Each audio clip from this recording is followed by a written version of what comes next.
Not tonight, dear. I have a headache. I'm Spike. I'm Kel. I'm Amanda, and I didn't like that one either. Not tonight, dear. I have a Oh headache. shoot! Hi, Oh, Spike, I hit. that's everybody. horrible. Hmm? I had the You video okay over playing. there? Throw Spike in the trash. Yes, we're back. We're old, retired. God fucking aren't we? I have been squashed flat for the past several weeks, and every day is a decision about who I'm going to let down today because I didn't hit a deadline today.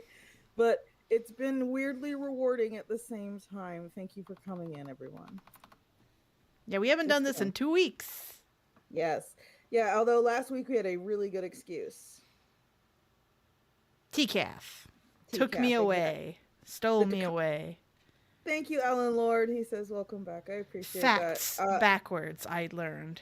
The Toronto Comics Arts Festival is, for folks who don't know, kind of like the premier Comic Con in the I country of wouldn't call it a Canada. Comic Con. Well, what would you call it? A Yes, it small, is an art festival. an art Okay. festival, and more of like a small press expo. Okay. Comic Con to me It has is different connotations. it's government funded, and it takes place in the Toronto Central Library, which is very central. The reference library The reference library, which is very central to Toronto. Thank you. downtown, Yeah, you can get to it if you're a Canadian. It's very easy to get to if you live in the Toronto area. You can take some public transportation right there. and I did. And most importantly, it is free to enter. So it is Yes. pretty much always, I haven't gone for a few years because of a combination of COVID and being too busy. But when I went, it was always very busy, and very high demand to get a table there. And Iron Circus was there. Woo! And Amanda went Woo! to Iron It was pretty Circus. busy. I think it's still in that bouncing back from pandemic stuff, Uh huh. lockdown specifically. I think it's feeling it still. So I think maybe next year it'll be better. It still was pretty Hmm. good. Yeah. But It's like the way it was not great was the way in which every con we've done this year has been not great. It has been Well, it across the board following a pattern. yeah, yeah. It's not TCAF specific, but it's con specific, I guess. Nyeh. Uh, Also, I will say, I believe we were gonna have a big old meeting about conventions later this month as like a company, but like I feel like we need to reevaluate what stock we bring to TCAF next time because we've saturated that market with certain books. Like yeah, My yeah. Monster Boyfriend, saturated. Everyone has Mhm. it already. Okay. All right. I can't tell you how many people came by the table. I have My Monster Boyfriend. What else do you have? Yeah, My Monster Boyfriend is a popular book at our conventions in general because we do keep, unsurprisingly, everyone, we do keep data on what sells at conventions. What really moves at the conventions is stuff I have to imagine is a little more difficult to get a hold of. You can't really grab it at Barnes and Noble. So a lot of it's the smut peddlers, the Yes Royas, the crossplays, the Patience and Esther's. That those are the kind of books that move at the show. Well, also what moves at shows are kids books just because so few people sell kids books at comic shows. Mm. I But would if say you at have something TCAF. that's Well, I would kids, say at TCAF. TCAF's different. There are lots of kids' books at TCAF. yeah. Hmm. This is more like at your Emerald Cities. Yeah. Like it's enough of a thing that like Comic Cons, like the more official ones, have started to do like Sunday is Kids Day, and people don't got shit for that.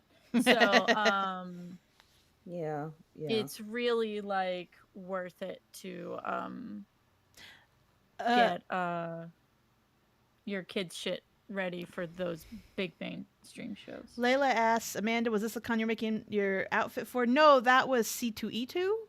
And I did wear Hmm. it, and it was very cute. And did you get compliments? Yes. Good, good. Because it's an adorable outfit. All it needs is like the little maid ruffle headband. Yeah, I didn't have time, but next time. Probably Yeah. ALA, because basically I'm going to be holding a sign at ALA, right?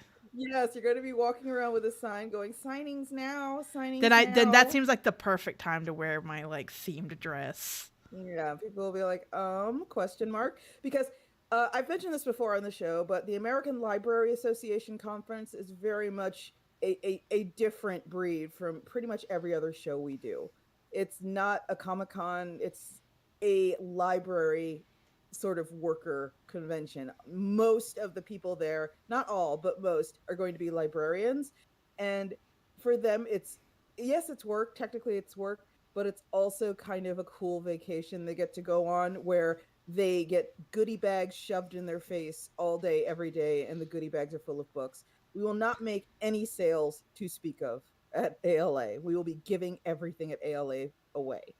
And in exchange for being given stuff for free, we get to scan the little QR codes on their tags and they get added to our mailing list and they are subject to our promotion. And that's what ALA is for. So we plan on doing very well at ALA, but it's pretty hard to not do well when you are giving stuff away for free. Perfect opportunity to wear my cute dress and flounce. Yeah.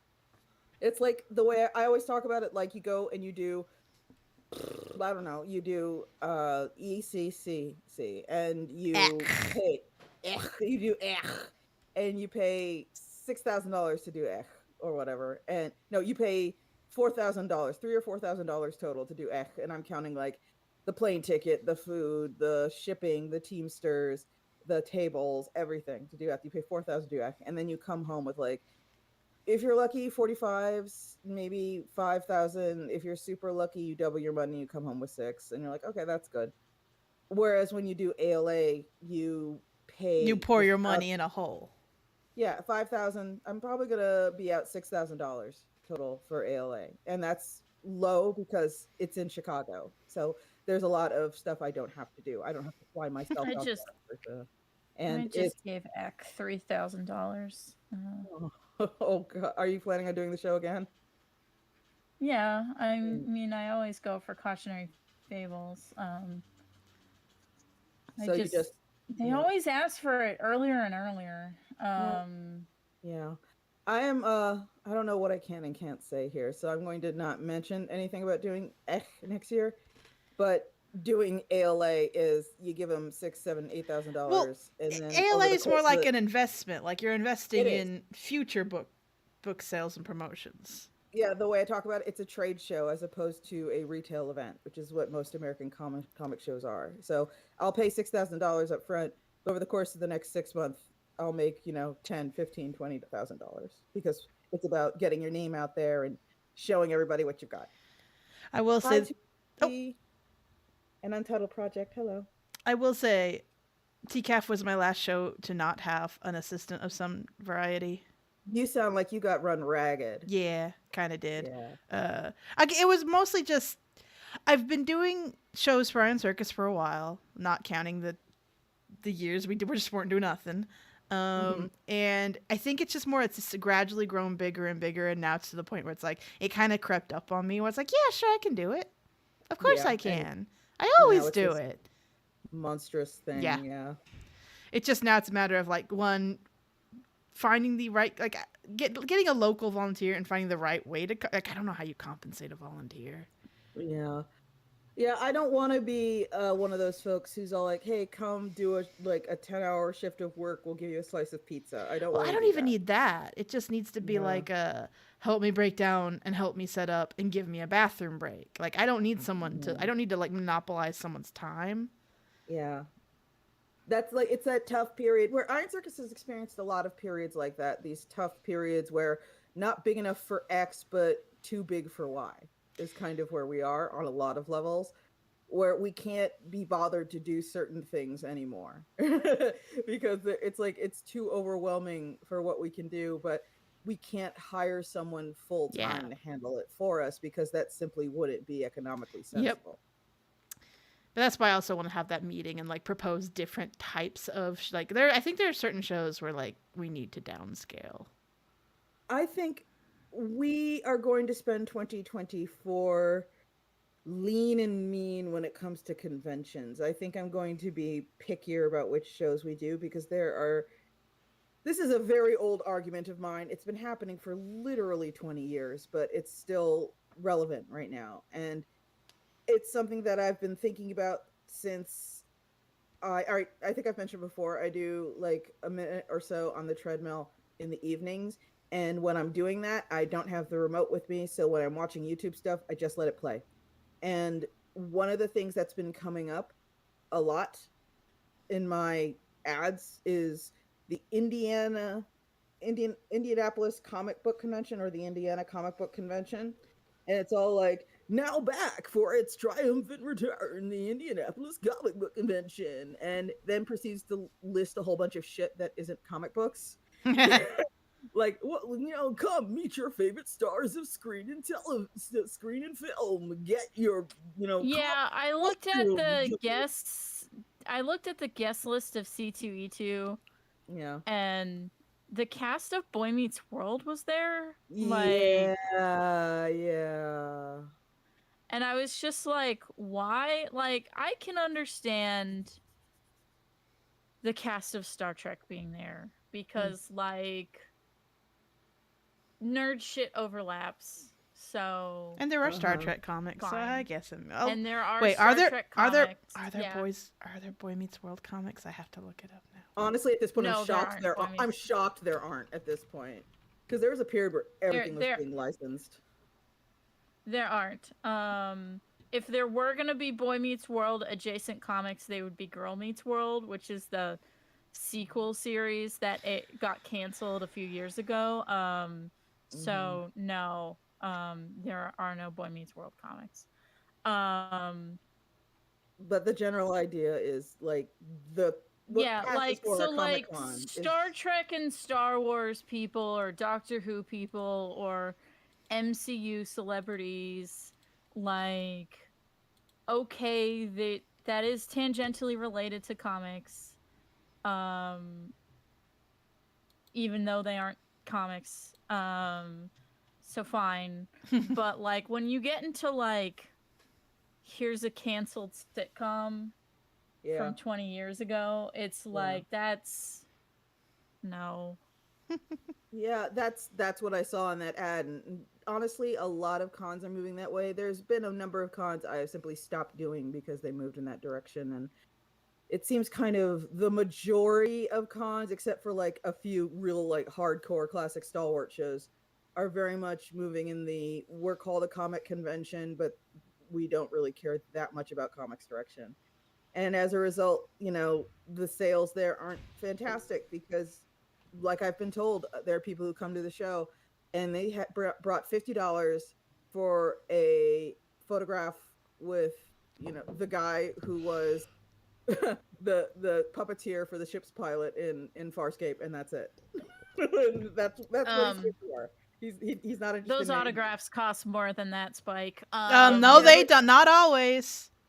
Okay, I'm just saying that's what they're there for. They're there for a photograph for a celebrity, because folks, I think I got an autograph from the guy who was Starbuck in, what is it? It was a sci-fi show for my mom. I think it was $25. Battlestar Galactica. Okay. My mom had a big crush on him, and I was at a show and I got an autograph, and I think it was $25. But also I had to stand in line and endure him talking about like how woke shit sucked. And I was like, please just sign it. Very funny. Please just sign this. It's for my mom. It's not for me. I don't like you. But it's very funny that he was complaining about woke chick sucking. Because if anyone has lost a job because of stuff getting more inclusive, it is him, because in the reboot of Battlestar, they made Starbuck a lady. Yeah, that's what he was whining about. Oh, that makes sense. But at the same time, it was like, they weren't going to hire you. They weren't going to hire you, buddy. Yeah, but you know how some people weren't going to bring you back. You're old now. I was just sitting there like, I was just threatened by it. I was just doing that thing where you like grin like, give me the thing so I can leave. Yeah. I don't like you. But like I was saying, basically, I know this sounds like impossible to believe, but if you're old enough, you remember a time where people, when they interacted with celebrities at conventions, it was a Star Trek person, it was the guy who was Chewbacca, it was something like that. And you got in a line and you got an autograph. And then you could go really quickly, hey, can I get a photo? And they'd be like, sure. And you'd lean over the table and they'd lean next to you and you'd get the photo, and it ended there. You paid for the autograph. You didn't pay for the photo. But at some point, I don't know who and I don't know when, someone got a brainwave and was like, we can just charge for the photos. And what Well, must have happened? What must have happened is like it's William Shatner or Stan Lee or somebody like that did that for a weekend and came home with $50,000, and word got around. And now pretty much every convention. No. What? What it is, Spike, is the way that the convention gets celebrities to come is it promises them a certain amount of money. And the celebrities don't get money from the autographs unless the autographs exceed that amount by a certain percent. Oh, okay. So it was not the celebrity's idea to start charging for the photo. It was the con's idea to start charging for the photo. Oh, all right.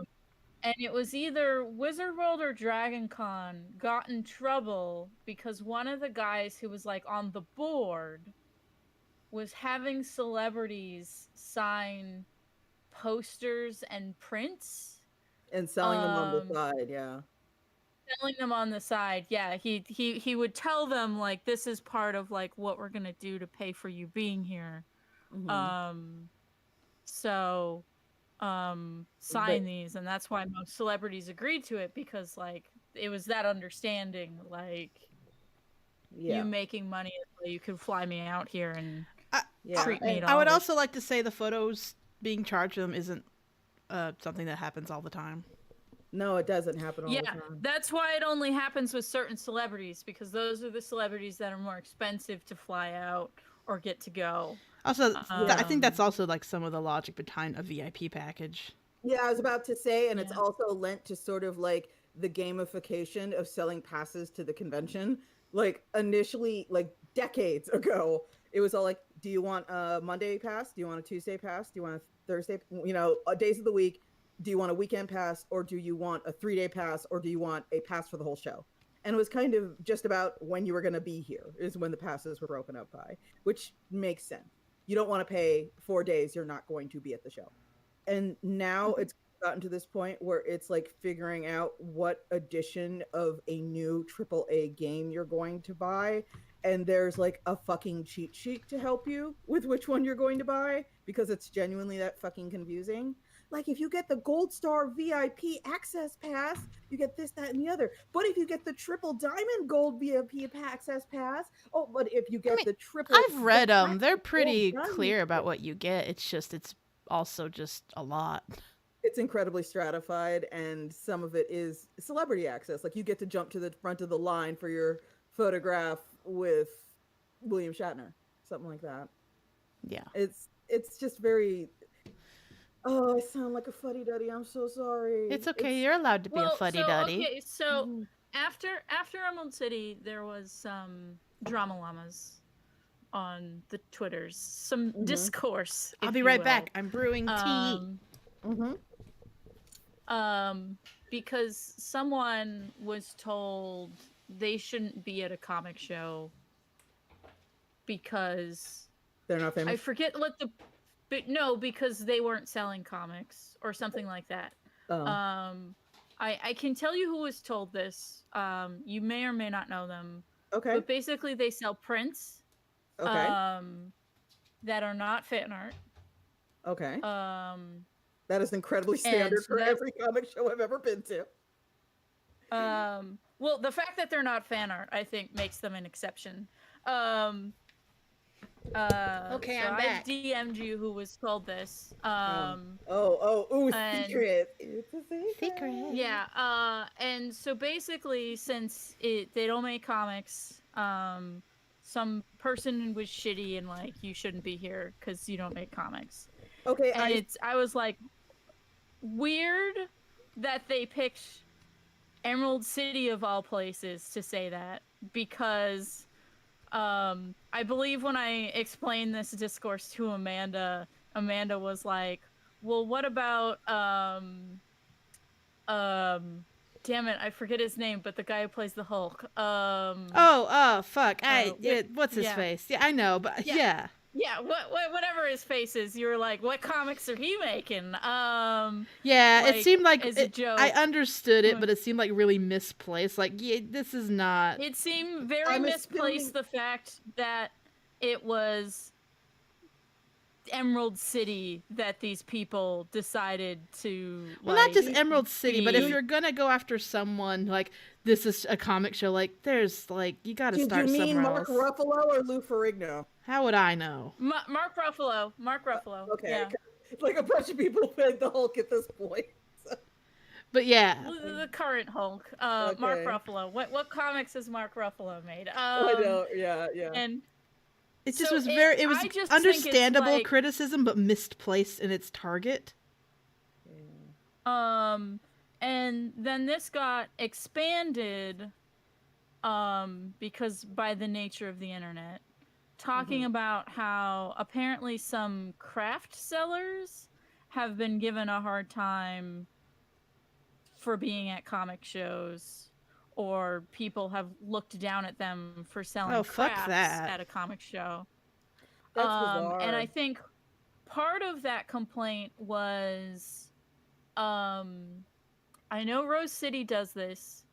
I don't know what other comic shows do this, or maybe they unofficially do this, but Rose City has codified it. So these people that were complaining about, the crafters that were specifically complaining about this, have, at least Rose City has said in words, craft people do not apply for Artist Alley. Craft people apply for this specific craft section of the con, which costs more. I don't fucking get that, because like I would much rather be sitting next to a craft person than like have to be like, oh, the Power Rangers are signing today. I would trade the craft the thing people for is, the Power Rangers signing. Well, no, so because it's they were applying for Emerald City, so it would be like someone who sells a lot of fan art, has their big fan art wall, and then you're selling your handmade knitted fan art stuff. And that's what the craft people were complaining about, because basically Rose City says on their application that if you are an Artist Alley, you can only sell 2D products. That's how they phrase it. That's silly. So you can sell prints and you can sell books. They don't want you to sell pins or t-shirts or crafts. If you sell those things, they want you to get an exhibitor booth or a craft book booth, which are both more expensive. Why? Yeah, that seems dumb. The fact that they're more expensive, I think, is the why. We want you to buy the more expensive table.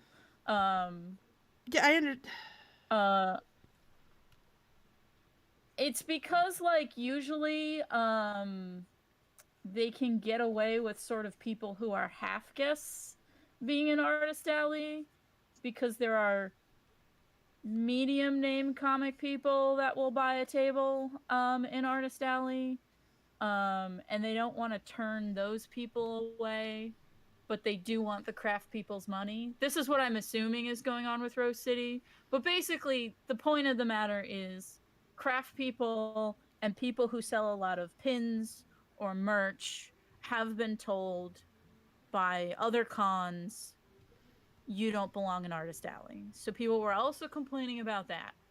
So if and that kind of got mushed into the you don't make comics, you don't belong in a comic show. And while it is shitty, it is. I also understand that if you are a comic show, there is that pressure to make it a all things pop culture show. God, yes. Economically. Thanks, capitalism. Thank you. Thanks, capitalism. Thank you so if you don't draw the line somewhere, like you end up becoming a general Geek Right, but Show. a lot of those craft people are making nerdy ass pop culture shit. Right.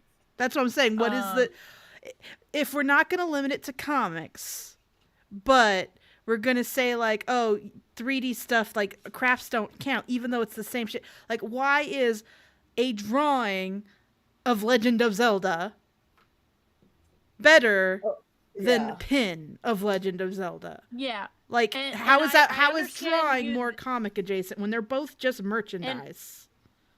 I understand that point, but at the same time, if someone rolled up to TCAF and had only plushes of shit that they don't make, that they don't own or have any part of the creation of, I would be annoyed because tables are so hard to get at TCAF. Oh my god, I have so Um, many Right, fucking but at a show like recollections. TCAF, I would also get annoyed, and I kind of was annoyed at fan art too. Yeah. yes, yes, same, But Amanda. that's That's what I'm what I'm saying. saying That's is, why for me, it's still not a crafts versus 2D art thing for yeah, me. that's where I'm saying like, um, at least like my thing is more well, at least Rose City is being upfront about it rather than doing it Right. secretly, so you're just getting rejected over and over again and don't know why. Hmm. Um, um, Yeah. because it reminded me of like, well, you got to draw the line somewhere. And I The understand first that. con I ever, yeah, the first con I ever went to and sold things at, was Anime Boston, and on their frequently asked questions, um, one was, why don't you have more webcomic slash American comic guests that are inspired by anime at your show? Okay. And they said, because we're an anime convention. Like we're Wait, who not said like this? the explanation is we're not a comic convention, we're an anime convention. Um, but like originally the answer was we're an anime convention, dumbass. But eventually they got the memo that they should be nicer in their frequently asked question. So it got changed to a like, we're about celebrating imported culture from Japan, um, and would like to focus on just that. Like, which is a more business polite answer, but it's them drawing the line somewhere. Right, right. I totally get you got to Um, draw the line somewhere. I just sometimes yeah. I get heated about like Yeah, no, I think because Rose City, it is completely just because we want the craft people to spend more money on a booth. Um, that's the beginning and the end of it. They want excuses to charge people more. Mm-hmm. Mm-hmm. Um, Yeah, there's always that is people shitty. looking for an excuse to charge people Yeah, more. Always. yeah. I think like Rose City is shitty, but at least they're upfront about their shittiness. Mm-hmm. Um, the person telling um the person at Emerald City that they shouldn't be there because they don't make comics. That's shittiness because like there's all these non-comic things here. like yeah, it's like yeah, I have fish Yeah. to fry. I wish that there were Yeah. less, I don't know. You know what? No, I don't want to I don't want to call people out. So I'm just going to there's stuff I wish there was less of that is extremely not comics adjacent and yet it is there. Yeah. I think here's the Yeah. thing. Comic Cons for years and years, people would argue they got like started, really, really started. I'm not saying for all the historians who are about to get angry, I'm not saying this is when they started, but they got really off the ground, in my opinion, in the 70s-ish. And when you look back at what conventions, comic conventions, especially things like the San Diego Comic Con, what they were back in the day were like 50 nerds in a ballroom. And Mm. everyone sat around and they talked comics. And it was, and this varied from convention to convention. It certainly wasn't all of them, but in a lot of ways, it was a very sort of pros show up, get beers, and decide what's going down next year kind of vibe to it in the background, kind of always. To the point Mhm. where San Diego, at the beginning of my career in comics, was kind of considered you have to attend if you want to be taken seriously as a person who wants to be a professional comic artist. Like it was just a thing you Mhm. kind of had to do. And now cons el problema el problema es el capitalismo. Now cons are kind of this very commercial thing where maximizing profit is the main motivator, and market forces kind of decide what shows there, not what makes sense. And this happens a lot because a lot of large shows are run by highly profit motivated organizations, or they have been sold to highly profit motivated organizations. And as a result, the choices that are made are choices that don't necessarily make sense, that aren't necessarily what anybody asked for, and don't have anything to do with what the original remit of the show is. And this is kind of a thing that I have seen shows that get popular and get sold or just change their approach struggle with. San Diego Comic Con in the 70s, like I said, 30 to 50 nerds in a ballroom. It was kind of unquestionably for adults. You could see a lot of people showing up in slave Leia outfits. Those are older than most of the people listening to this. The idea of, people going to shows in slave Leia outfits. Um, and it kind of evolved, and it turned Mhm. into a thing partially because it became so popular. Because it became so popular, if you go to San Diego these years and you try and go to the San Diego Comic Con, you will casually be told by everyone in San Diego, "Oh yeah, we jack up our prices between 25 and 50% for this week only this year. Like everyone else pays less. But if you want to Uber in San Diego around Comic Con time, you'll pay 50% more. If you want a meal, you'll pay 50% more. If you want this, that." Eh, And because of that, we kind of the show needs to charge more, and because it needs to charge more, it needs to figure out a way to cover expenses more, because this isn't Canada. We can't get the government to cover cultural events for the good of the Mhm. country, because TCAF, by the way, is government sponsored. But kind of in America, the arts for a long time and kind of always have been on their own. We have a National Endowment for the Arts. It could not give a fuck. It is so not a part of any working artist I know's life. And you'd be Yeah. amazed if you went to other countries, especially Scandinavian countries, Australia, the UK, like trying to get endowments from a governmental body is a regular thing they do. And we Yeah. no, yeah. And so So yeah, I don't so blame. I'm like not sitting here going, "Oh, everyone who runs San Diego, yeah, they're just so greedy." They are kind of oh in a lot of no, ways pushed by market forces I am into at becoming what they I am are. at like I said, I am at peace with what comic conventions yeah. are. I'm not Yeah, beefing. I My only just complaint is like where those people were drawing the line of you shouldn't be here. It's like fuck off. Yeah, the gatekeeping is fucking wacky and always has been. yeah, so like the thing is drawing the line somewhere. I would like it if TCAF or SPX maybe made a rule that you can't sell fan art Mm. um because it's a comic show specifically, Mm-hmm. because they are still small, Yes. and they're hard to get into, Yeah. and SPX you is. got to draw the line somewhere, Yeah, I gotta say real quick, and SPX is a show I seriously admire because they could double in size with zero effort next year. But the people who run it are adamant about maintaining its small press, single ballroom sort of remit. And as a result, they are under increasing and constant pressure to expand. And they yeah, resist it every year. And it must be a gargantuan effort. yeah, and so same with like, but all three of those shows that I've listed are hard to get into, and if someone rolled up and sold zero comics, I would be annoyed. Like that they were Yeah. there, because there is a Yeah. comic person that could have that table. But when it is Emerald City or Rose City or something where they have very clearly said, we are placing our flag on capitalism hill, um who cares who's there? Like, Mm-hmm. um because the other thing is, this is something I privately said to a friend: if you don't um make a decision, draw a line about the type of stuff you want sold at the show. Yeah. Um, you know what will end up drawing that line then is table prices. Yeah. Yeah. Yeah. And They'll table. like if we let anyone in, regardless of what they're selling, regardless of how tangential they are to comics, Hmm. um, obviously that means more people can apply, and because of supply and demand, we can now raise the table prices. Yeah. Um, Yeah. Yeah.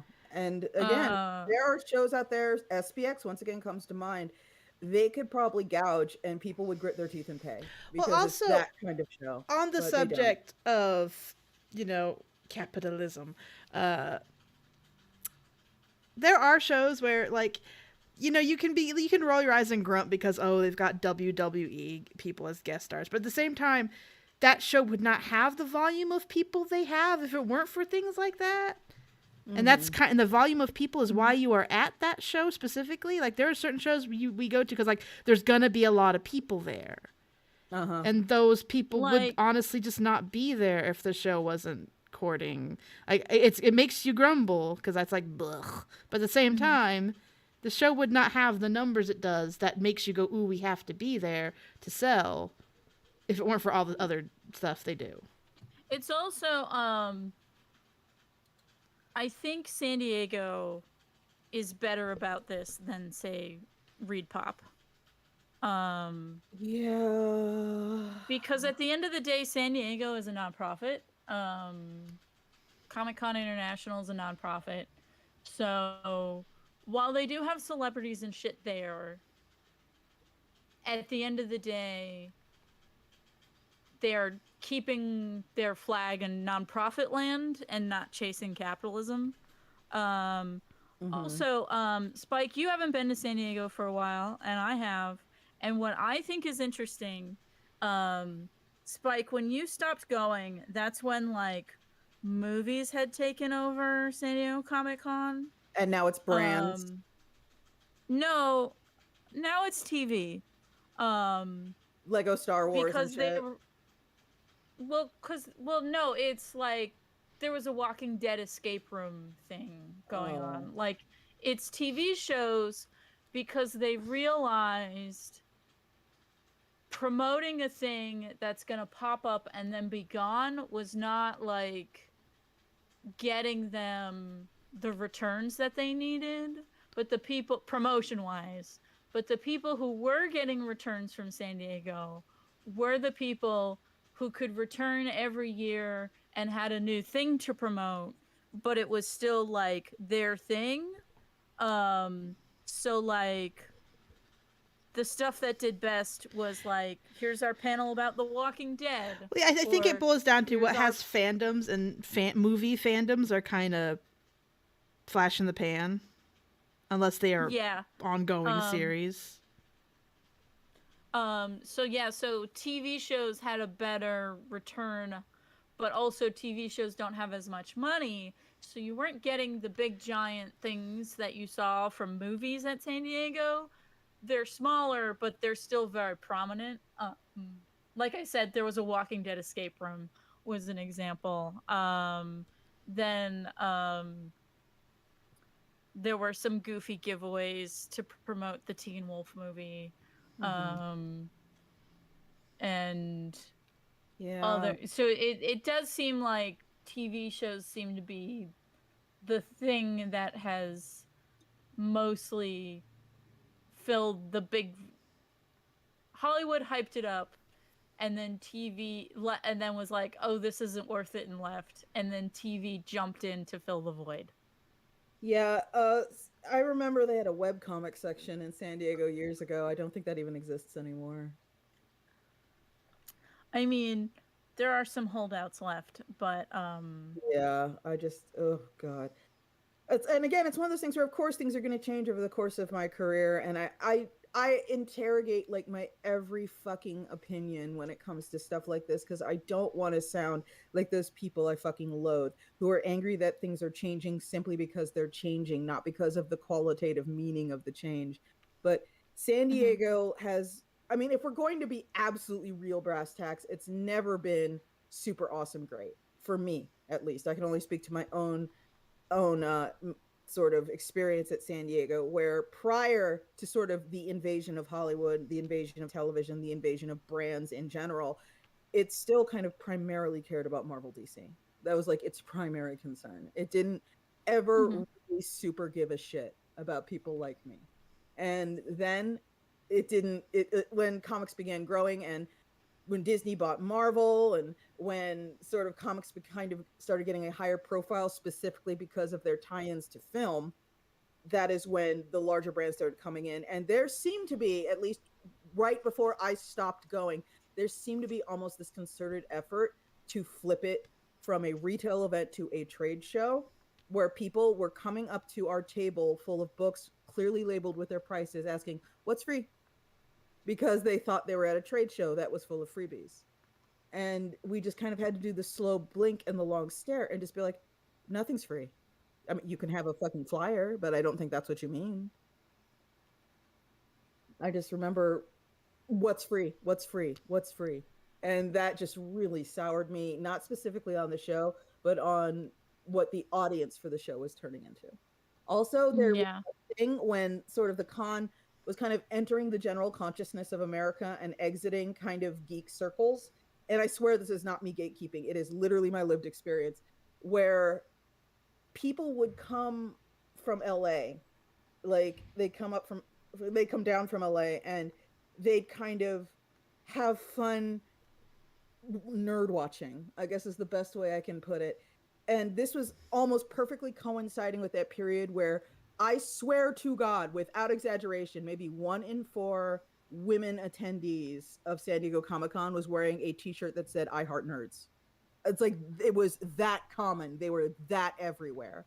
And they'd come by the table, and it's clear that they were being inundated with things they had no idea existed, including comic books that were not made by Marvel and DC. So I would have experiences where random ass people who, like, I'd never seen before, would never see again, would come on my table and be like, "Oh, you made this? You made this by yourself? Oh, can I get a picture with it? Take a picture of it with me. Oh my God, that's so neat. Oh my God, good for you. Oh my God." It's just like, and that's chilled out a little bit. this is my fucking job. Fuck off. It's just so condescending. And that's chilled out, Spike. Okay. I don't know if it's because people are now aware that comics are more than just Marvel and DC, or just with Hollywood leaving, so left those types of people.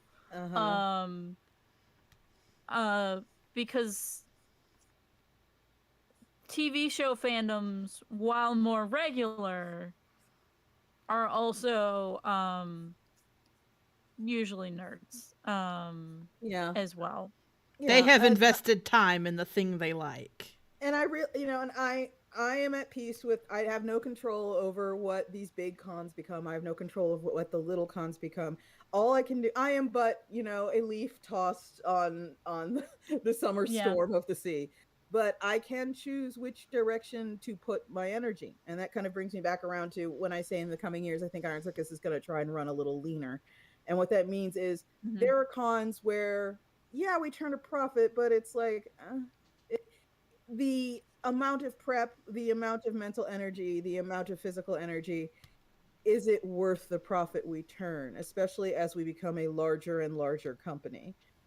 And I'm going to probably have to make 2 decisions when it comes to the cons we do. 1, am I going to keep doing this show? And 2, if I'm going to keep doing this show, am I going to be doing it for profit, or am I going to be doing it for self-promotion? Yeah, that's why I was promoting that we have 3 different types of shows. Like a booth presence is we're here to make money. Yeah. So that's the one, because we're going to do lots of expenditures because we're going to make it back. 2, us basically, we're going to go to make money, but we're not there to make a lot of money, and we're going to come with a much smaller presence. Like, there are some shows where I think like we're only bringing our new books, the books that are debuting that year, Yeah. Well, that means we could even get an artist alley table or something. Like, it would be easier, cheaper. And then there are some shows where we're just going to pay enough money to send a person to go pass out flyers. Yeah, there's just a lot I think Or about these days. My perspective on I I would consider Spike mhm. trying to get a panel at San Diego if Lackadaisy stuff goes well. We will see. There's obviously a lot I can't talk about with regards to Lackadaisy stuff these days. Yeah, that's just an idea. Like, I'm not saying Yeah, get a booth. I'm like try to get a panel. yeah, That's and it. we will absolutely consider that. There's a lot that's up in the air. Um, I think I've mentioned this, but before Lackadaisy dropped, before it premiered about a month ago, it's hard to believe it was just a little over a month ago it premiered, and everything's happened in that time. But we, and when I say we, I mean Fable Siegel, Tracy Butler, and myself. We're kind of, I refer to us as like the Voltron that made Lackadaisy happen. It could have honestly, in my opinion, it could have only been us three. Like, they could only have been those three people who managed to make something like Lackadaisy happen. So I call us Voltron when speaking in a group term. Um, we were sitting in Skype and we were basically telling each other the week before it premiered, this could get 100,000 views and then sink beneath the waves, and no one ever sees it again. And it's like, okay, if that happens, we're not allowed to be bitter. We are making a group decision. We're not allowed to be fucking weird about this because we are doing everything we can. We are marketing. We have spent the past 3 years doing live streams and making ofs. We have kept everyone informed. We have pushed everyone, we have pushed this in everyone's face for years. And if it drops and it just goes plink and that's it, and that's all she wrote, we can't be weird about it. We're not allowed, all right? Because we did everything we can do, and that's all we can do. And the important thing is, a month after its debut, we can look back and say we did everything we can. No matter what happens, we did everything we can. And we're like, yeah, yeah. So our job now before drop is to make sure we are doing everything we can so we don't lie on our deathbeds in 50 years going, oh, you know what I should have done. And that's what we did. And then Lackadaisy kind of did its thing. And it was our inbox. I think I've said this before, but if we had any regrets when it comes to Lackadaisy, I think our biggest sort of group regret is it didn't occur to us to unhook Tracy's personal email from from the YouTube account for Lackadaisy. It didn't occur to us to direct that to a new inbox. And it's like it's already out there, it's in the wild. There's kind of nothing that can be done now. But when it debuted, Tracy's inbox kind of instantly became unusable and remains unusable to this day. Oh And God. And that she's been using that email for years. oh yeah. It's extremely old, and it's just there's nothing that we can do about it now. We forgot to do it, so now it's horrible and it's a nightmare. And Tracy sounds tired even talking about it. So, but yeah, I mean, things are you weird. could Things are switch it weird. over now, and granted, that doesn't Yeah, stop the stuff that's already in the inbox, but yeah, it's all it still does there. prevent new things from piling up in there. Yeah, and that's something that's kind of we've got a lot on our plate when it comes to Lackadaisy. We have a lot of unplanned meetings. I think anyone who's kind of working in the realm of stuff that goes on a screen that moves is aware of the hurry up and wait kind of nature of how that stuff gets made. And we go like let's say my week is being planned out. I like to plan out the meetings I'm having for the week like on Monday, and so I know how the day is going. And Lackadaisy kind of like looks at that and goes, "That's cute." And on Wednesday, I'll get a text at 9:30 in the morning when I'm still in the shower. That's like, we have a meeting now. Now we have to have a meeting right now, right now, right now. And those meetings have taken literally 4 hours. Like, imagine if your workday was interrupted semi regularly by an unplanned 4 hour meeting you had to be at. That's what Lackadaisy has been doing to me for the past couple of weeks, and it's exciting, but it's simultaneously very draining and very distracting. And I love it. I love that it's happening. This is good. I have literally never been this popular in my life, but being popular has its drawbacks, and those drawbacks include things like I mean, I don't even know what to say. Like, just a lot of really weird, desperate emails and shit like that. And it's it's a lot to deal with. It's a lot to deal with because with popularity comes a lot of things that it never occurred to you would be something you as a person would have to deal with. Like, that's for big boys. You're not a big boy. You're a little teeny tiny boy. But no, Iron Circus is So not a little making a teeny note, tiny boy. never be popular. I think I'll be good. Honestly, My life is so hard. Everyone wants to date me, and I don't know what purse to buy. I'll do my absolute best, Spike, to not be popular. I'll do my absolute honestly, best. and this is kind of a thing. Have you seen the bootleg Lackadaisy sequel? I have not, but I'm sure it's out there, and we make a kind of concerted effort not to watch anything or do anything along those lines. And the thing that's probably the most frustrating is Lackadaisy took us about 3 years to do for various reasons. Part of them is the pandemic. Part of them is we just like we're working with a fresh crew. A lot of them, not all of them, a lot of them quite young, a lot of them quite new to this, and we were just coalescing and kind of working through everything. And it took us 3 years to do. And then the day it comes out, everyone's like, "When's episode 2?" And we're all like, "Do you not know what a pilot is?" We're trying to get episode 2 made right now. We promise, but like, do you not understand the terminology we picked for this? And by the way, everyone, in case you didn't know, the thing we were worried about, where we're like, we're gonna get 100,000 hits and then it's gonna sink and no one will see it ever again. Just go ahead and search YouTube for cartoon pilot, animated pilot. You will see so many things, especially if you if you are not plugged in to the animation scene at all.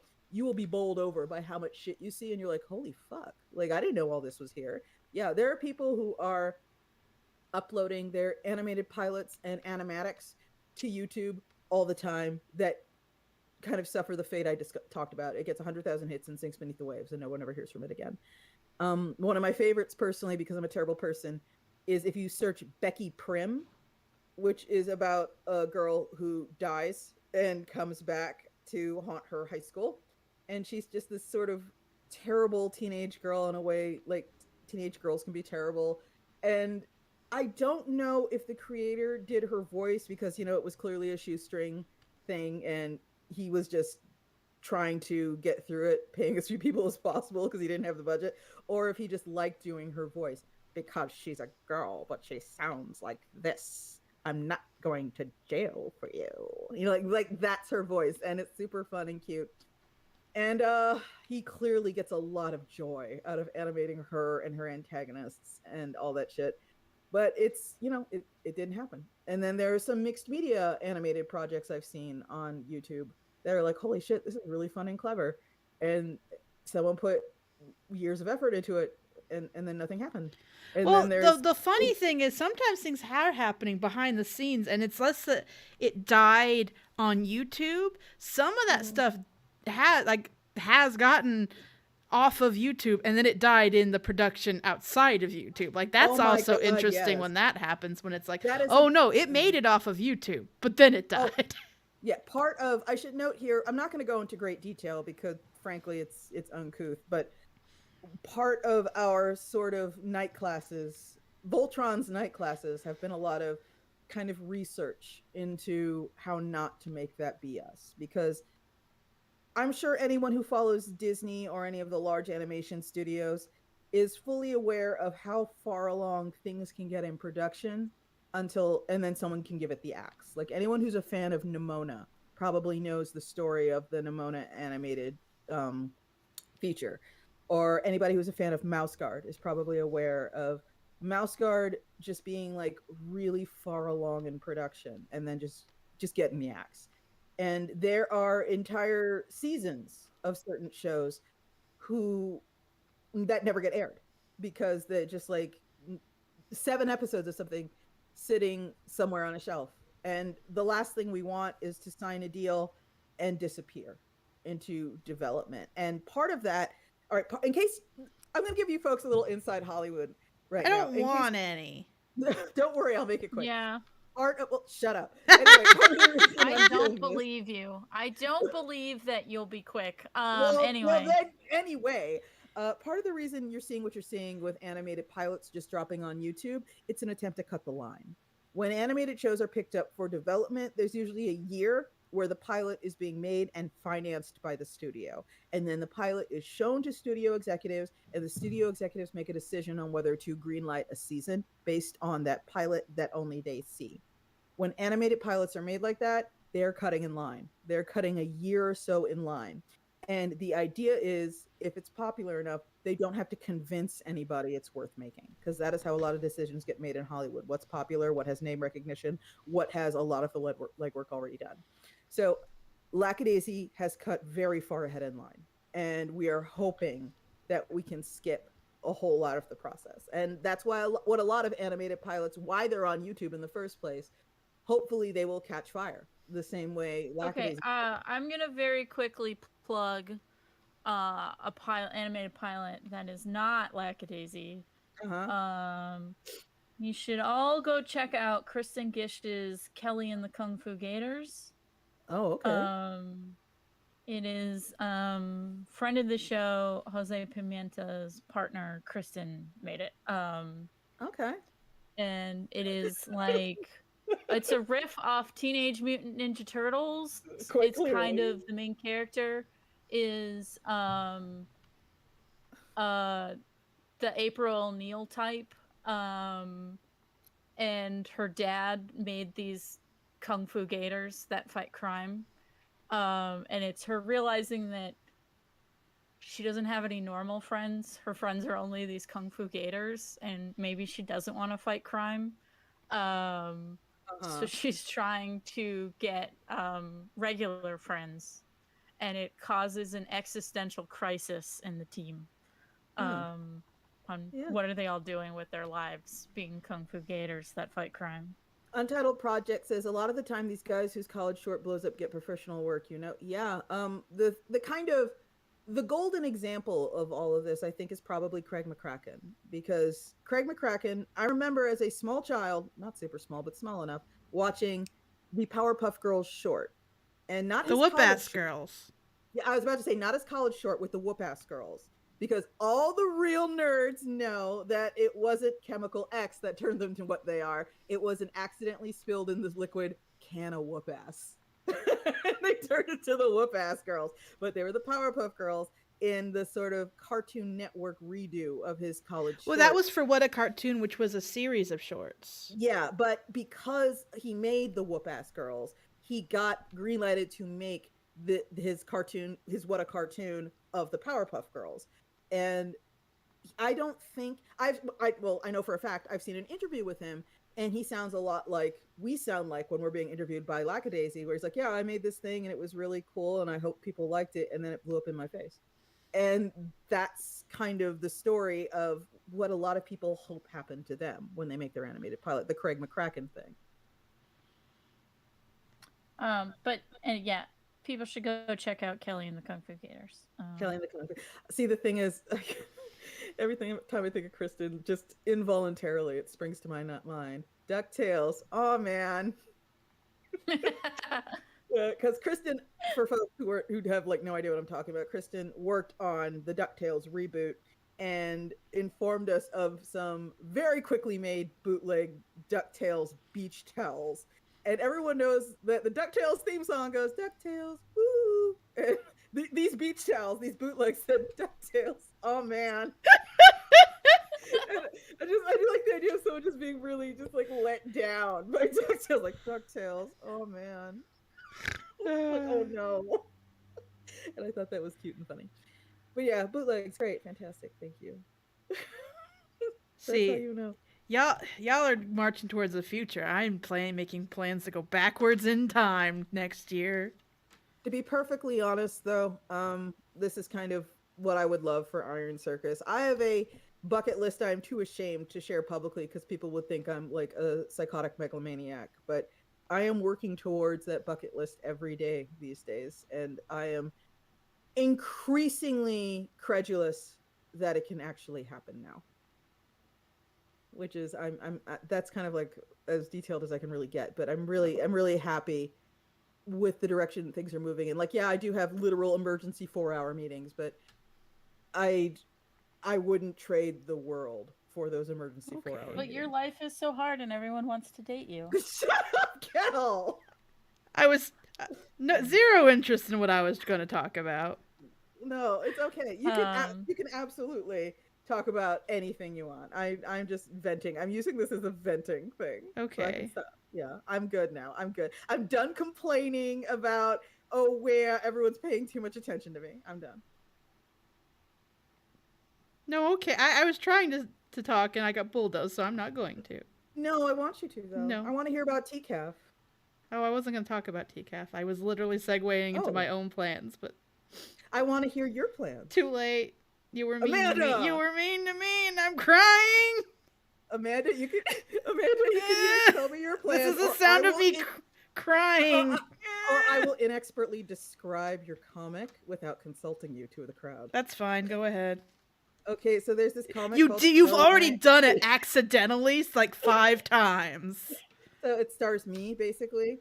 The comic is called Starry Night, and it's about me. You know, it's about a beautiful and wonderful black child with perfect hair, and I'm an overachiever, just like in the comic, and I'm perfect, just like in the comic, and I'm underappreciated, just like in the comic. And then I'm I not become a taking superhero. your fucking bait. I'm not taking your fucking bait. I'm trying so hard. I'm grinding my teeth, but I'm not taking your fucking bait. I'm trying so hard. I know you are. I just want. I'm letting you know you're doing a very good job, but I've trained for this. Oh, I've done like hurdles getting ready for these moments because this is gonna be my future. You had your Eye of the Tiger montage of being annoyed by me. Yes. Spike, Amanda, should I get a shirt that says defund Paw Patrol? Yes. Yes, absolutely. Absolutely you should. I mean, Yes, do it. Fuck I get it, but at the same time, like, poor taste. No, it's more like who cares about Paw Patrol? Well, it's a joke. I know, I It's get it. No, I Yeah. get it. Yeah. I get that it's a joke, but it doesn't feel like a joke that's relevant to our life. Do you know what I mean? Like, how often do we talk about Paw Patrol? Well, the thing is, it's not so much for us specifically; it's for whoever. Walks Well, by then Kel yeah, that's fair. too. I'm telling you. You asked me. You asked me. You asked me. Okay. I'm giving my opinion. That's my opinion. Take it or leave it. Yeah. You don't have to listen to me. Amanda, talk about your plans. Talk about No. your plans. Oh, Okay, no, I'm joking. Okay. I just think it's funny to be obstinate. clearly. Yes. Being obstinate. Anyone who has watched this for more than 10 episodes knows being obstinate is one of my favorite pastimes. It's for pleasure. Yes, clearly. It makes Yes. you life. Yes, it makes me happy to be a goblin. Yeah. But no, I was talking to Kel earlier, and one of my plans is I am kind of unofficially pulling my Porima pitch back. Like, it hasn't been fully rejected by everyone yet, but there's a part of me going, y'all don't fucking deserve this. And I have been like slowly pawing it back and just like, I hope you all reject it. I don't. You want to really quickly like explain what Porma is to folks? I've done it before. We've talked about it on the show before. I'm just saying. Well, no. What it is doesn't matter to the to what I'm talking about. It's a graphic novel pitch. Yes, it is a graphic novel pitch. Because there's a part of me going, y'all won't fucking appreciate this. And I'm like, I'm already planning to just say, fuck it. I'm returning to the old ways. I'm going to turn it into a webcomic next year. Fuck it. Come into my house. I don't care. Yeah. It's the most profitable idea. No. But I think this is a good fucking comic, and I'm tired of, like, trying to convince people this. I'm just going to fucking make it. Yeah. Yeah. That's it. That's all. That's me. Yeah, one of the things I've mentioned this before, but literally in this exact conversation, I've mentioned this. The American arts scene isn't about what's best. It's about what's most commercially viable, and people are forced to make kind of. But the thing is, I think it's commercially viable. That's the thing. Well, a lot of people clearly disagree with you. But other people agree with me. They were just. Anyway, I'm not gonna yell about this because it seems too, I don't know, gossipy. But No, it's okay. long story short, I have a lot of faith in this actually being viable. I believe you. I think it I could just be feel viable. like an idiot for like, yep, let's go back to let's go do the thing we did 10 years ago. Uh-huh. I get you. I understand absolutely. It's just I know what it's like to have a comic that is very close to your heart, and it you kind of know on a certain level that someone's going to look at it and go, I don't think I can sell this. And that will put it behind a whole bunch of other comics. I think it's because right now the publishing industry is full of cowards. Well, here's the thing, with Um, money comes cowards. yes. In every industry, with money comes cowards.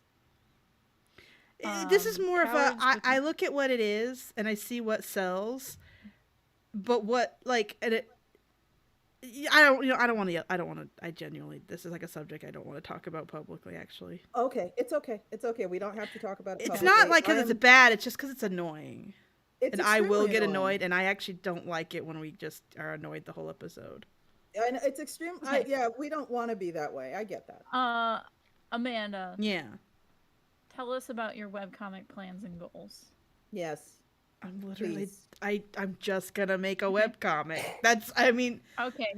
well here's the thing Then like I'm gonna talk about so the one situation where I'm more popular than Spike. But finish your thought. I mean, it's so it's really I've done a webcomic before, but like it was much like I've done this dance before, and I'm also the other thing is I'm gonna try to also resurrect Love Me Nice because I'm a fucking idiot, but oh well. So I'm basically gonna try to do 2 webcomics next year. So you know I'm smart. Ooh. I make good decisions. Yeah, I also make those kind of decisions. But the thing is, Relatable. I am literally gonna try to make them actually updating. Oh, okay. That's Yeah, what I mean. No, what- when I say I'm going to return to the embrace of webcomics, I mean I'm literally going to make webcomics again.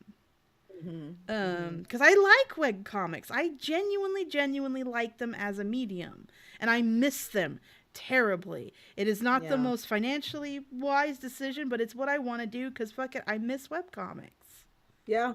Yeah. I and get so that I'm feeling gonna fucking completely. do it. I absolutely get that feeling. Web comics are incredibly free. They're incredibly satisfying. And I'll admit I love the audience interaction part where I upload a page and then somebody notices something I put in the background and went, "Oh wow, what's that?"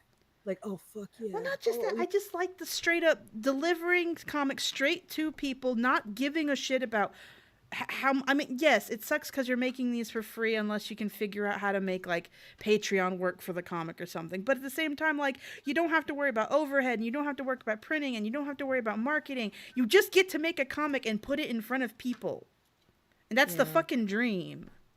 yeah, yeah. Oh, That's all it's I've like, ever wanted to fucking do. I honestly can say that if I were 10 years younger, I would have been around at the time. I would have been making a webcomic at the time Patreon kind of was on its come up. And I am not sure Iron Circus would exist Yeah. because it's worth remembering, despite what it has become, the thing is very, Tetsuo from from Akira is slowly turning into.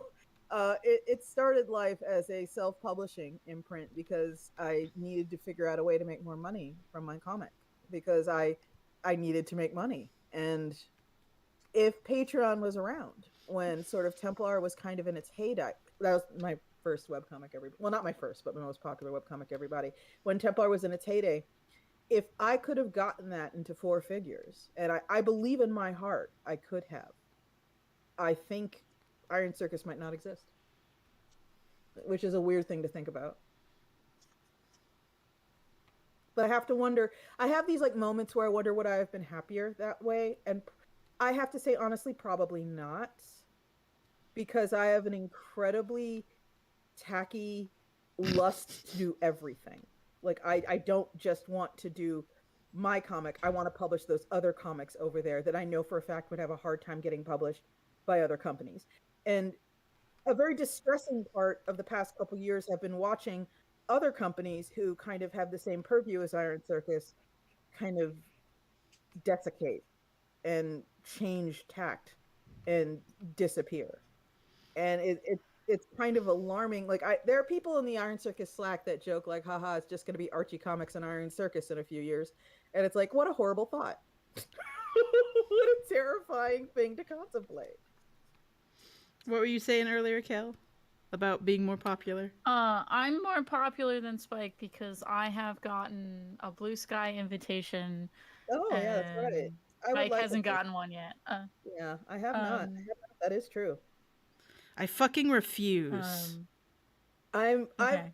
I'm a little wary on account of everything I've read in the terms of service, but Well, I'm here's the thing: is the terms of service, they flat out say this is a beta. Like, uh-huh. it's all gonna change. So that's not gonna be the end terms of service. Okay.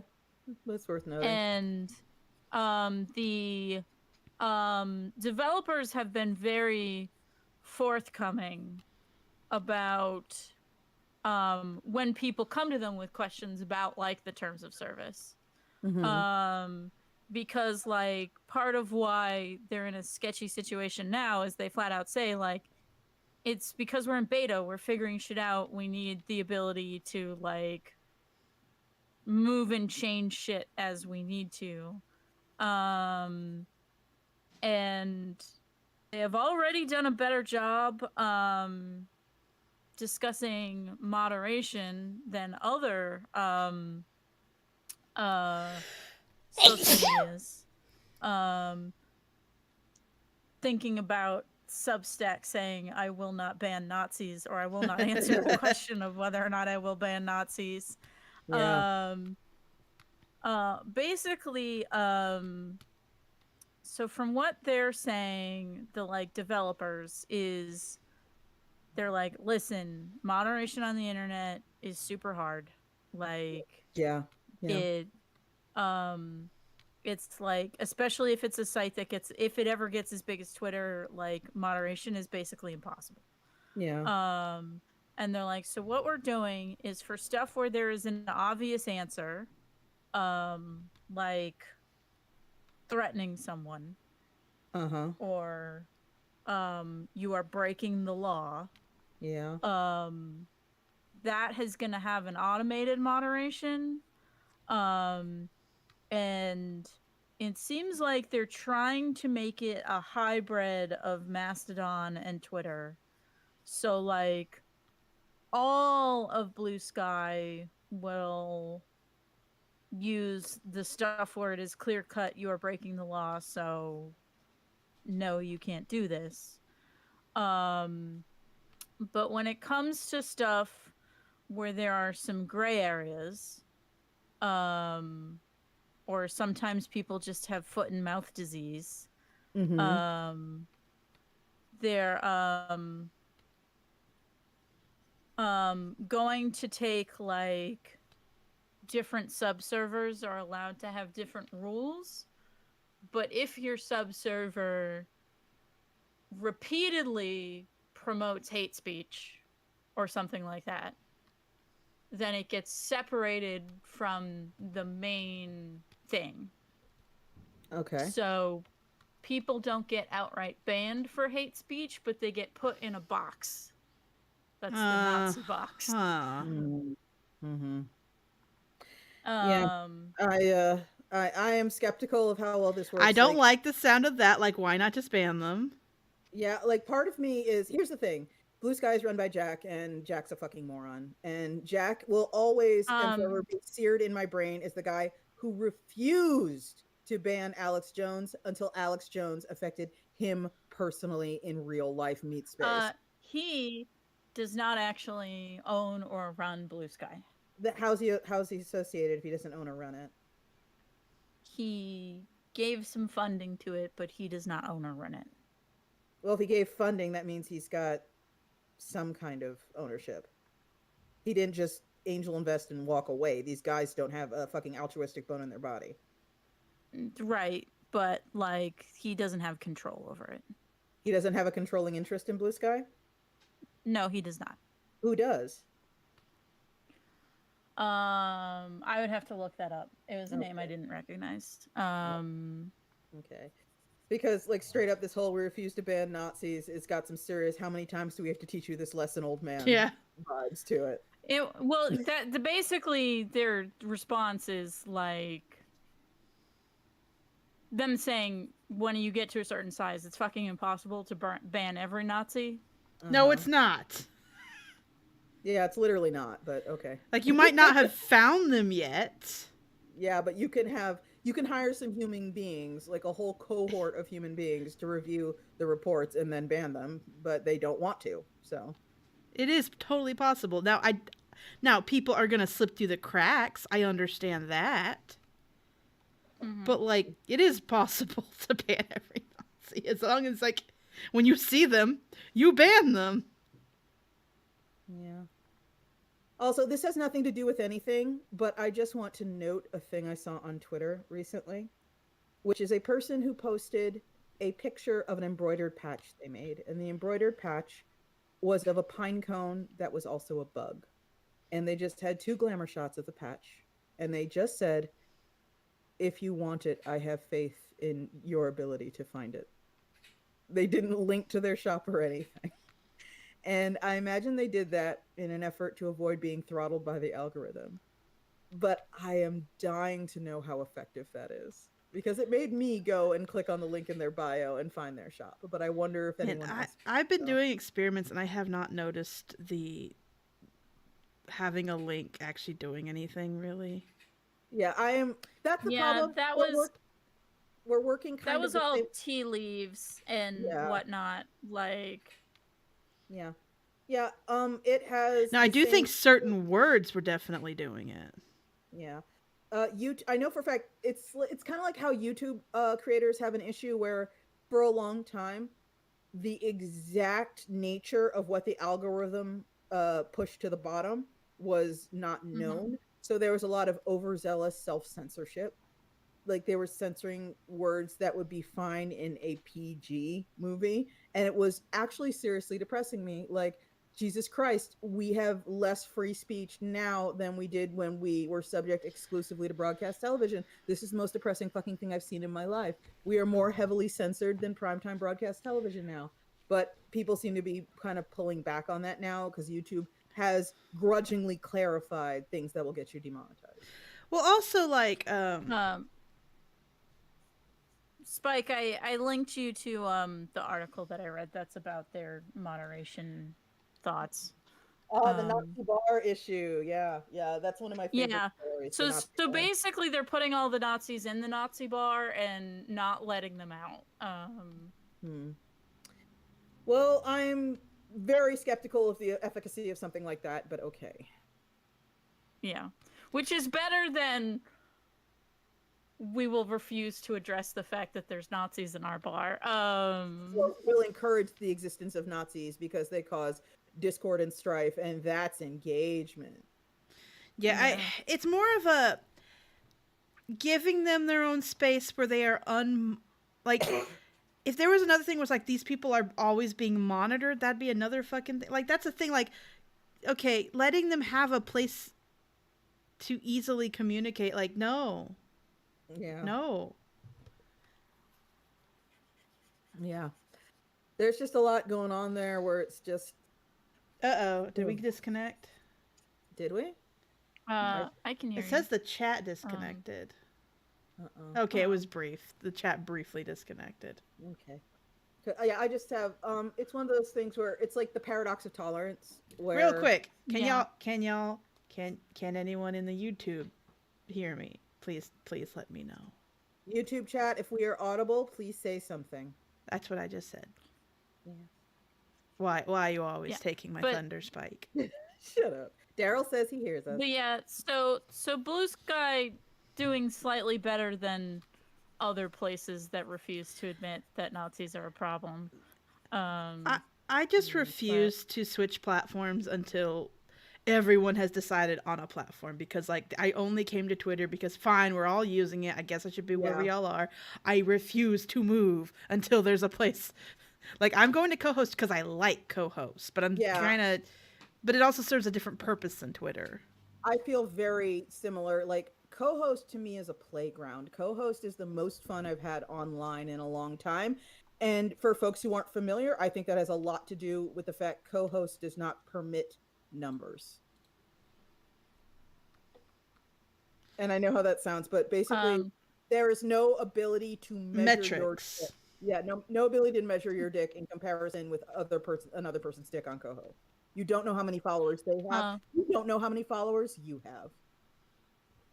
which makes it useless to me. I was talking to Kevin about tech stuff. Excuse me. We've frequently returned to this topic. Um, and basically, a lot of tech experts are predicting that the social part of social media is going to separate from the media part. Mhm. Because the socializing aspect um, is at odds with companies wanting to use it for promotion and whatnot. Hmm. And that separation is going to unfortunately hit like indie smaller businesses the most. Uh-huh. Um, because they're the ones who don't have the funds to um, retreat back into old versions of advertising.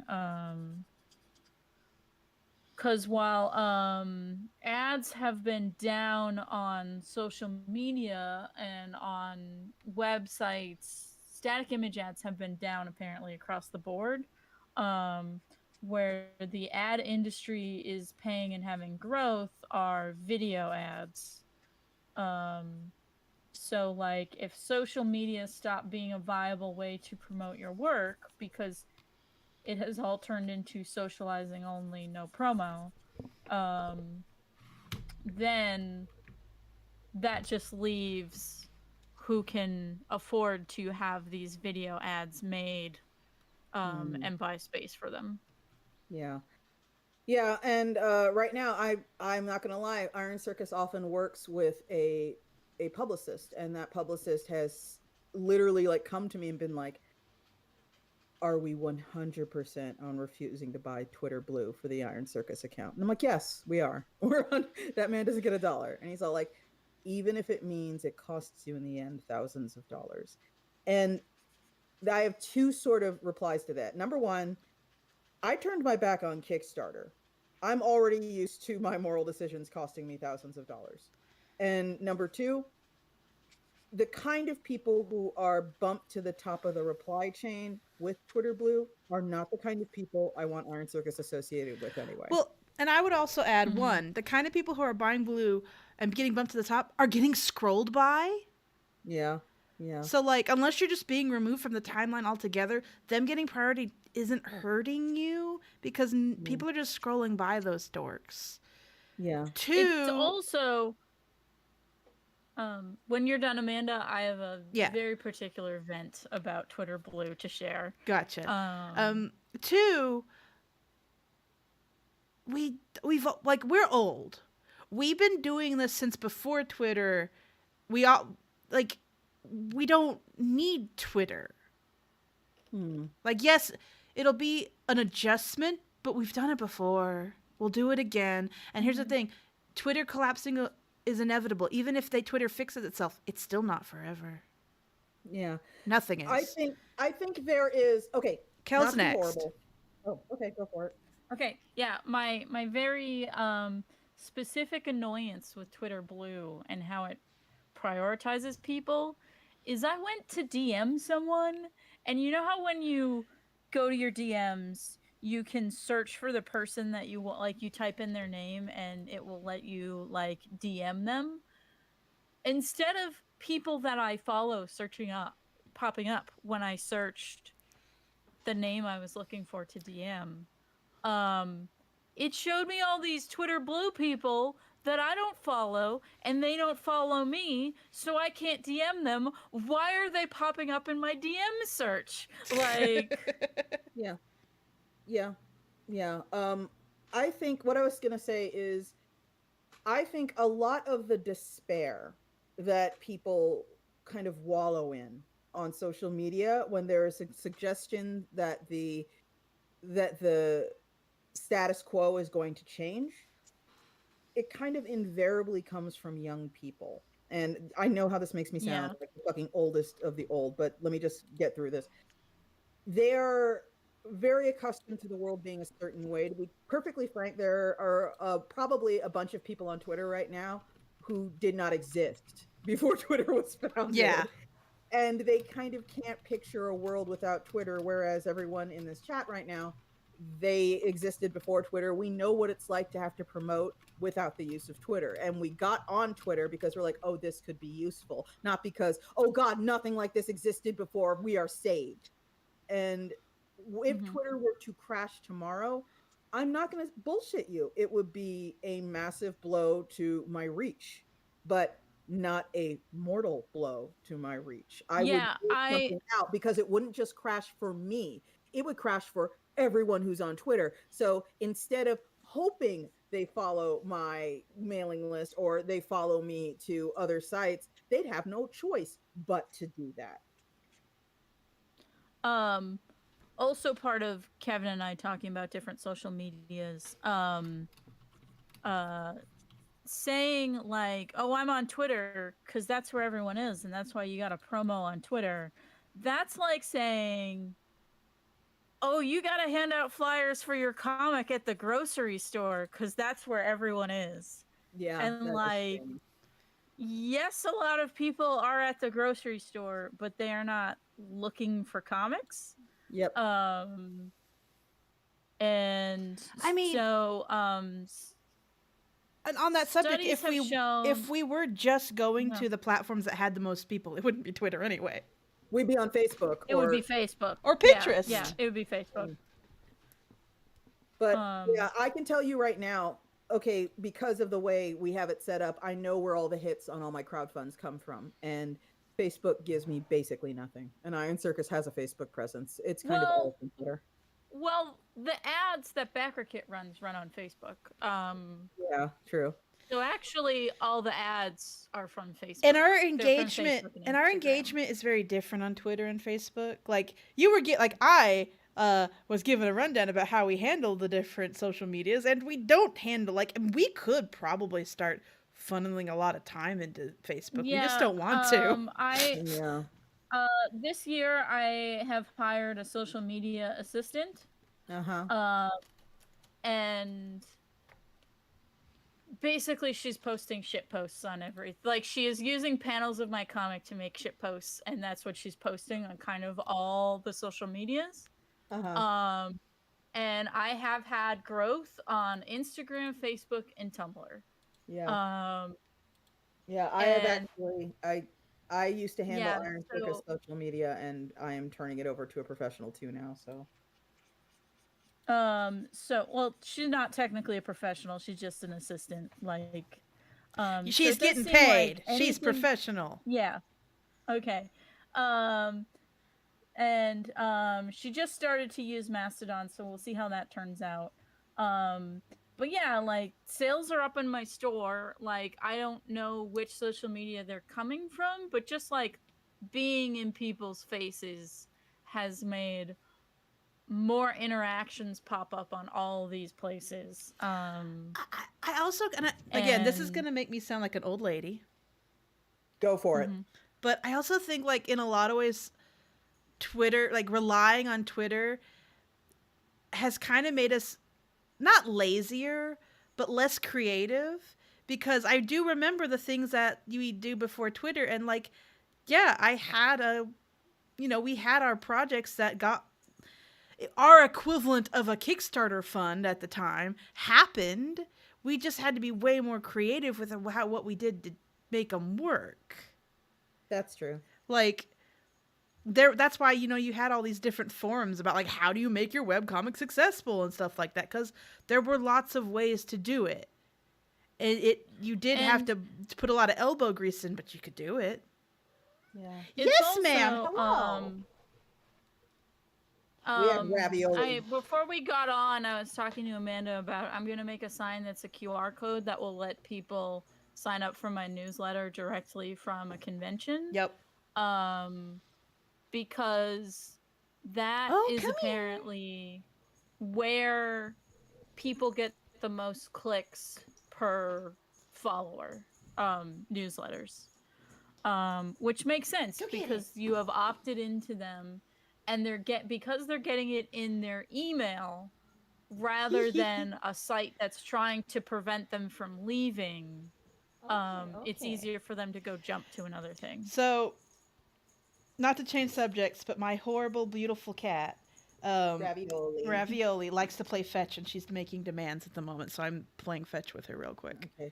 Yeah, that is something that we did, or rather, Amanda came up with the idea, and I'm so fucking happy she did. But we did that at C2E2, and I think QR codes are going to be a thing going forward at Iron Circus. They got big for a little while, and I think people kind of forgot about them. And it's like, wait a second, this is a thing we can do. Go get it. Yeah, and it's a thing that forces people to stop at your table for at least 8 to 10 seconds. So. Well, it's also like if someone asks, "Oh, can I have a flyer with your website on it?" Like signing up for your newsletter on the spot. Yeah. Well, also like a QR code is kind of more versatile because, for example, the QR code because I have a sign for the Lackadaisy pilot, and since it's a QR code for a YouTube link, if you have the YouTube app, it'll just open up in the YouTube app. Yeah.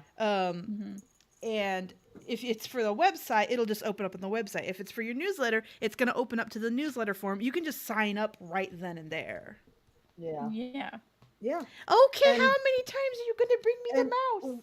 The thing they'll tell you most in any marketing class, because I do have a distributor, or rather Iron Circus has a distributor, and they offer classes that you can, take it or don't, are kind of their attitude. And I go to the classes, and one of them about marketing, the thing it stresses most is as few hurdles between the consumer and the product as possible. So you don't want someone to click a link you send them and then have them be forced to click a second and a third link to get to what you want them to look at. They should go directly there with as little interruption as possible, because attention spans are like that. And you want them as quickly as possible. And it's the same principle you see in YouTube videos where a person gets to the point right away. You're and such the a little don't get to the creature. point right away, there is a much higher drop-off rate. If you spend 10 seconds introducing yourself and what you're about to do, you will see a drop-off rate in YouTube videos, as opposed to someone who goes, "Hey, I'm Billy Bob. We are playing Left 4 Dead. Let's get right into it." Like, that person will have much higher retention than the person who has like the 15 Oh, I'm seconds. sorry, madam. And that's just marketing. That's just how it is. It's not anything to do with, attention spans are shorter. No, that's literally just how humans work. I think a few years ago read the book Why We Buy: The Science of Shopping, and one of the things they say is like any sign that takes more than 30 seconds to read, no one's gonna read. Yeah.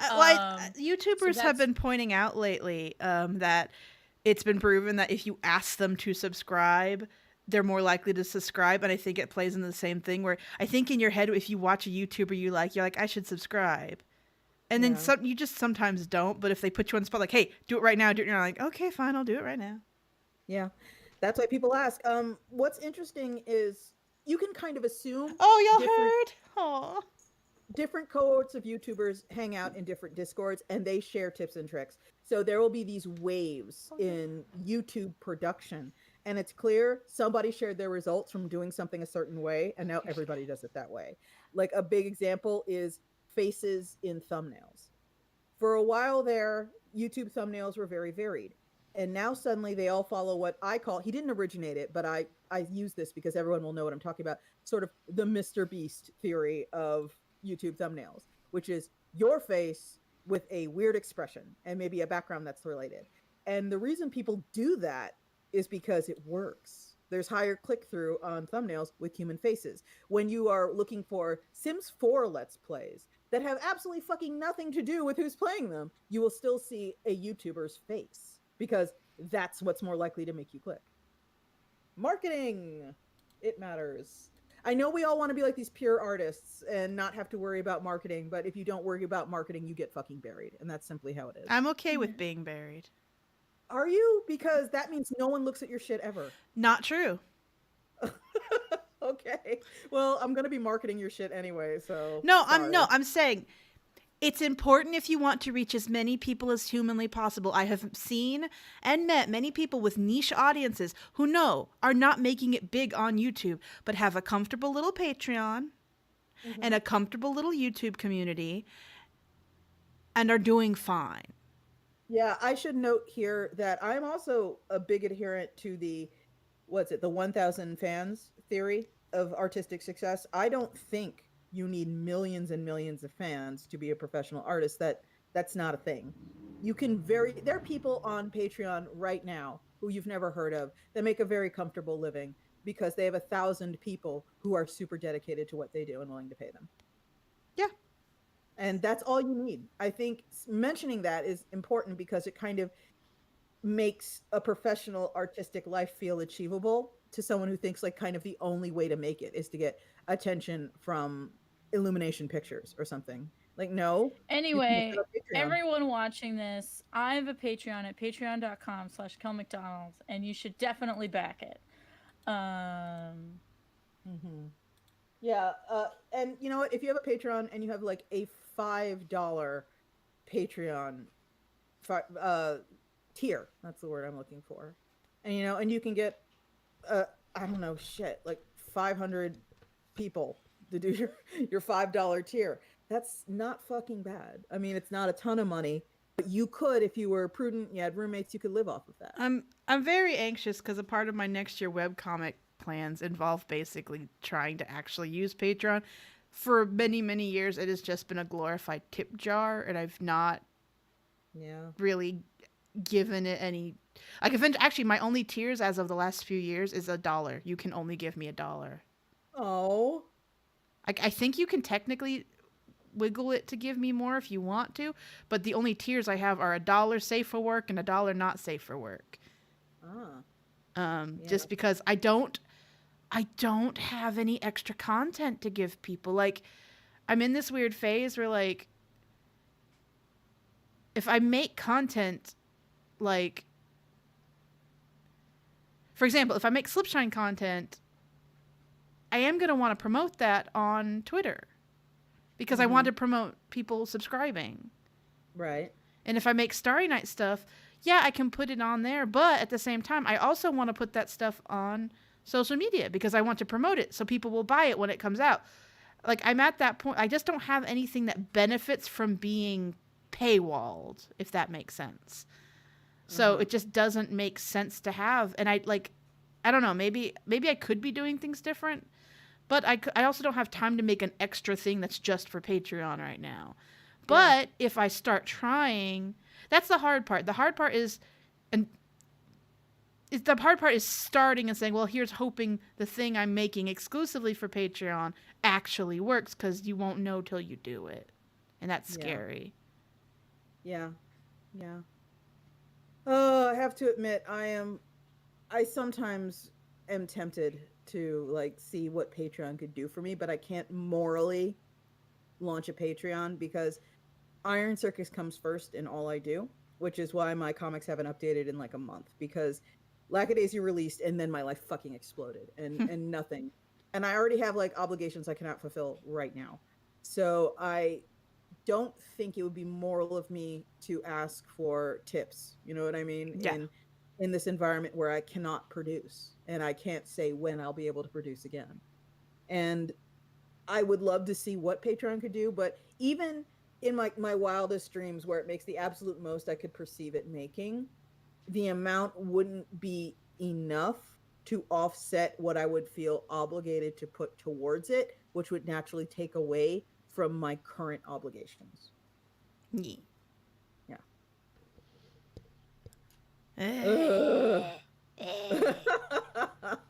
just, life is hard. Life is a bunch of difficult decisions. And I think about just getting a job. Dollar Tree is hiring part-time. There's a part of my brain goes, you can just do that and then you can make webcomics and then you don't have to do nothing else. I don't know if that's a good idea. Why not? Because Dollar Tree would probably exhaust you, because I remember when I was working retail in my fucking 20s, it exhausted Spike, I me. waited tables for 9 years while working and making comics. And how old were you when you were doing that? A few years ago. Okay, well, I am just saying it would probably make you super fucking tired. Yes, and being poor is also making me very tired. Yeah, yeah, but at the same time, it's a balancing thing. It's a I know balancing thing. that. I You're not I'm my not mother. fucking you. You're only a little. You're only a little older than me. I'm like 9 years older than That's you. only a little. No, we're not. Geologically. Geologically, you're only a little bit older than me. Geologically. Oh my god. We can probably bench press the exact same amount. Oh my fucking god. You said geologically. I can't Yes. fucking take it. Oh god. Okay. Jay Brooks said it sucks when that's too utilized by YouTubers. I'm assuming he is talking about the surprised face shot because sometimes you look up game where to find item and there's a video for it, but it turns out someone's named their Let's Play episode that. Yeah, yeah. It's there has been a switch over to like when I'm looking up how to do things, I just want a fucking page where it's all like, this is how you do X for Y. A thing that's incredibly common. When I have 5 fucking seconds to myself, I enjoy playing Dwarf Fortress. And sometimes, because of the nature of Dwarf Fortress, I don't know how to do something and I just want to look up how to do something. I don't want a fucking 18-minute video. Can I please just get a page where I can scroll down to, how to make the dwarves, gather water from the water source site and bring them up to the basin site. Oh, you stink bomb. Can I please get that on a fucking page? I don't need an 18-minute video. Please, Lord. Everything has just kind of turned towards video, pivoted to video, and it's obnoxious. Not everything needs to be a video. El problema es el capitalismo. My cat's a fart machine. Spike. Yes. Have you rimworlded recently? No, because RimWorld has. You're gonna laugh in my fucking face. RimWorld, now I'm crashes pre-laughing. my machine in a way where it's really troubling, and I'm afraid that hardware damage is being done. And I'm assuming it's doing that because of the mod load I currently have. But I don't want to play RimWorld without the mods I currently have, so I have not been playing RimWorld. I see. We're too precious. We're too precious. It's just some quality of life. How old is your computer? It is like 11 years now, but it's hard to say because it's a ship of Theseus situation. Mm-hmm. Explain. That sounds like the ship of Theseus is the boat where they replaced each beam one by one over the journey. So is it still the ship of Theseus? If every piece of wood has been replaced is kind of a philosophical question. Yeah, this computer, if you want to be hardcore about it, I bought this computer in 2012, but it has had so many parts replaced, you can't really say it's the same machine anymore. Because it sounds like that might be a machine problem. Maybe. Rather than a RimWorld problem, because I also have a bazillion mods. And it's been running fine on my computer. I have Specky. My computer's 5 years old. I also think it chugs a little while loading up, but it is okay. I want garlic bread. Thank you for sharing, Amanda. I just realized I really want garlic bread. I used to think garlic bread was terrible. I'm depressed. I want garlic bread. It's unrelated to anything, but I just saw a picture of garlic bread on Twitter. My mother used to make garlic bread by just like pouring oil over bread and then putting it in the oven. That's an option. But here's the thing. It wasn't like olive oil or something. It was just not good. It was just oily bread. And for a long time, I was all like, why do people like garlic bread? And then I had good garlic bread. And I was like, oh. That's why. Garlic bread. Yeah. Which is, I didn't understand the appeal of garlic bread, but then I had Excuse a lot of food. Excuse me, madam. No. Like in the United States, it's pretty rare for people to just have like a piece of bread and like that's it because bread because the bread in the U.S. unless you're eating artisan bread, it's just not I mean, it's not fucking good. We kind of have the worst bread on the planet.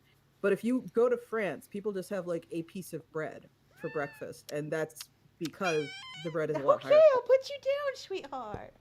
Yeah. There's a lot of foods where kind of Well, if I you're mean, our bread underexposed, is not meant to be comparable to that kind of bread. Like, it's mass produced and it's meant to have a very long shelf life. It's more about sustainability. oh But yeah, you I can know. get bread like they have in France. You just have to buy it fresh that day and you have to eat it that day. Yeah, I mean, the thing, it's like I am fully aware that like dough conditioners and preservatives and stuff are what feed the nation. It's what has kind of made the engine of economic productivity in America what it is. Stuff like that. Things bread with shelf life and canned foods and instant foods are what made America what it is. I understand that. I'm just saying that there are people who kind of understand. I've seen this in my husband, by the way, who came to me. Kristen, I also just eat pieces of like bread. Yeah. But my husband who came to me, who moved in with me before he was my husband when he was sweet and young and just a little thing, and he had a long list of foods he didn't eat because he didn't like them. And it turned out as we've whittled that down over the years, a lot of it is just he's never had a good version of it and now he loves it because it never occurred to him that food can be good. And bread was one of them. Oh, Like I he just didn't eat have, sandwich bread because, like, fuck it, it's there. I'm hungry. yeah. Yeah, and Alan Lord is talking about milk bread, Japanese white bread. I have made milk bread in the past, and it's fucking unbelievable. It's this completely different concept of bread. I like pumpernickel bread. Blech. Pumpernickel bread is very unctuous and very forward. I like it too. Me not like. Bread Talk. Bread talk. Sometimes, sometimes I say I don't like a food, and people assume I won't eat it. But when Mhm. I say I don't like a food, I mean I never Children. crave that food. Yeah. Like, You do not enjoy it. I do not like chicken. Um, Hmm. but if you have made chicken and that's what we're eating, I'll eat it. Um, See, but if you said, mhm. Kel, do you want chicken or do you want Steak. fish? Oh, I want fish. yeah. I said I went with fish because I realized I love steak. So the answer is always steak. But Uh, like at a wedding, they say chicken or fish. I'll always pick the fish. Like Matt Sheridan says, "When did you ever think I didn't like bread?" It wasn't so much I didn't think you liked bread as you didn't have this concept of bread where you just put a slice of bread on your plate and you're like, "Oh yeah, I'm really going to enjoy this meal." It's like you could cram a piece of fucking Wonder Bread in your mouth if you were in a rush and just eat it that way, but that would be like considered putting fuel in the tank, not enjoying food. And yeah, I'm very much that's how I feel about chicken. I've had yeah. some good bread, but I've never been like, Oh, oh, this is all I need. oh really? Yeah, Yeah. there's bread in the world, especially not to like sound like a massive food snob, too late, but like French You breads and are a massive Japanese food breads, snob. and I'm comfortable with that. I like good food. Um, if you have a straight up like made by someone who knows what they're fucking doing croissant, you're good. That's all you fucking need. You don't need to put anything on it. You can just have a croissant But and that's you're not a good. meal. Yeah. Oh, it absolutely fucking is. A croissant and a coffee are absolutely a meal. That's a breakfast for probably millions of people. Where's the nutrition? I don't know, but I do know the French live longer than we do. But yeah, like And, there are foods like that, foods that you think to yourself like, how is that a meal? But then when you have the good version, you're like, ah. anyway, Spike, you were gonna say something when I said I don't like chicken. Yes, I am always very curious when I hear I don't like chicken because here's the thing. The way chicken is manufactured and put out now, it's very much a fuel in the tank situation in the United States because el I problema es el don't capitalismo. like the texture of most bird meat. Okay, that could be a thing because again, the birds that you are likely eating more often than not, simply because you are an American, are a Like specific I've breed of. even had ostrich and emu and didn't really like the texture. Like Yeah. So it is a thing across most birds Yeah. that I have eaten. See, we're So veering like into uh, Amanda doesn't like beer. Oh, you haven't found the right beer yet. No, sometimes people just don't like chicken. Oh no, I get it. I understand. like Sometimes people don't like. It's a uh texture thing. I get that. I get that. I'm just saying when. the exceptions are duck Yeah, duck is and fucking incredible. yeah, duck is great. But yeah, so it's most birds. Um, Yeah. because people told me ostrich is comparable to red meat, so I should try it. Um, and Oh, it was a texture thing. I was like, this is fine, but yeah. Yeah, I think that's a big part of why ostrich hasn't taken off in the US. It's fine. It's not great. It's fine. But when I hear people say like, all right, here's the thing. One of my favorite kind of things is sort of like not just discussing food, but kind of why we eat what we eat. Like when you peel the apple and you see the details underneath the sort of American food system. And one of the things that comes up frequently is there are things, most of what we eat isn't what we eat because it's the tastiest and it's what everyone wants most, but because it's the easiest to transport long distances and the easiest to produce in large quantities. That is why you eat what you eat, not for reasons of taste or preference. I mean And that much is obvious. Have you seen my pantry? yeah, but it's one of those things that sort of determines the fruit that's in the fruit aisle and the vegetables that are in the vegetable aisle and the kind of meat that's available in the meat case. They aren't necessarily the most delicious animals, plants, and fruits that are created. They are simply the ones that could be thrown in a crate and trucked 2,000 miles without significant loss. And it's fascinating to kind of delve into that realm of sort of food science and nutrition science and seeing kind of the compromises that are made when you need to feed like 300 million people. yeah. So yeah, so usually like if I say I don't like a food, it means I guess I'll eat it, but if we have literally anything else, Yeah. I'll probably And eat that I instead. think even everything in my cupboards right now is some kind of instant noodle. with like the advent of the modern food system, here's the thing. I'm never going to be one of these people like, oh, it all sucks, we should go back to being farmers. That's a fucking bullshit non-issue. We need specialization for a modern civilization. We need people to be engineering electric car engines and growing corn. Everybody should not be expected to grow corn, which is why I like the idea of people having backyard food gardens, but it is not a solution to anything. And anyone who tells you otherwise is full of shit. It's a That's not how hobby. civilization works. It's a hobby. It's a very time consuming hobby. And you're like this. There are people who are incredibly naive and maybe they're well meaning or maybe they're just grifters, but they will tell you to sell your apartment in the city, move out to the countryside, buy 90 acres, and start growing a food forest. And That's die. cute. That's incredibly cute. Move out And into the field and die. that's incredibly cute. That's incredibly aspirational, but that's not a fucking solution. That is you being incredibly privileged and frivolous. And so when like people kind of talk about, you know, chicken and corn and potatoes and all these foods that literally keep America running, that keep the world running.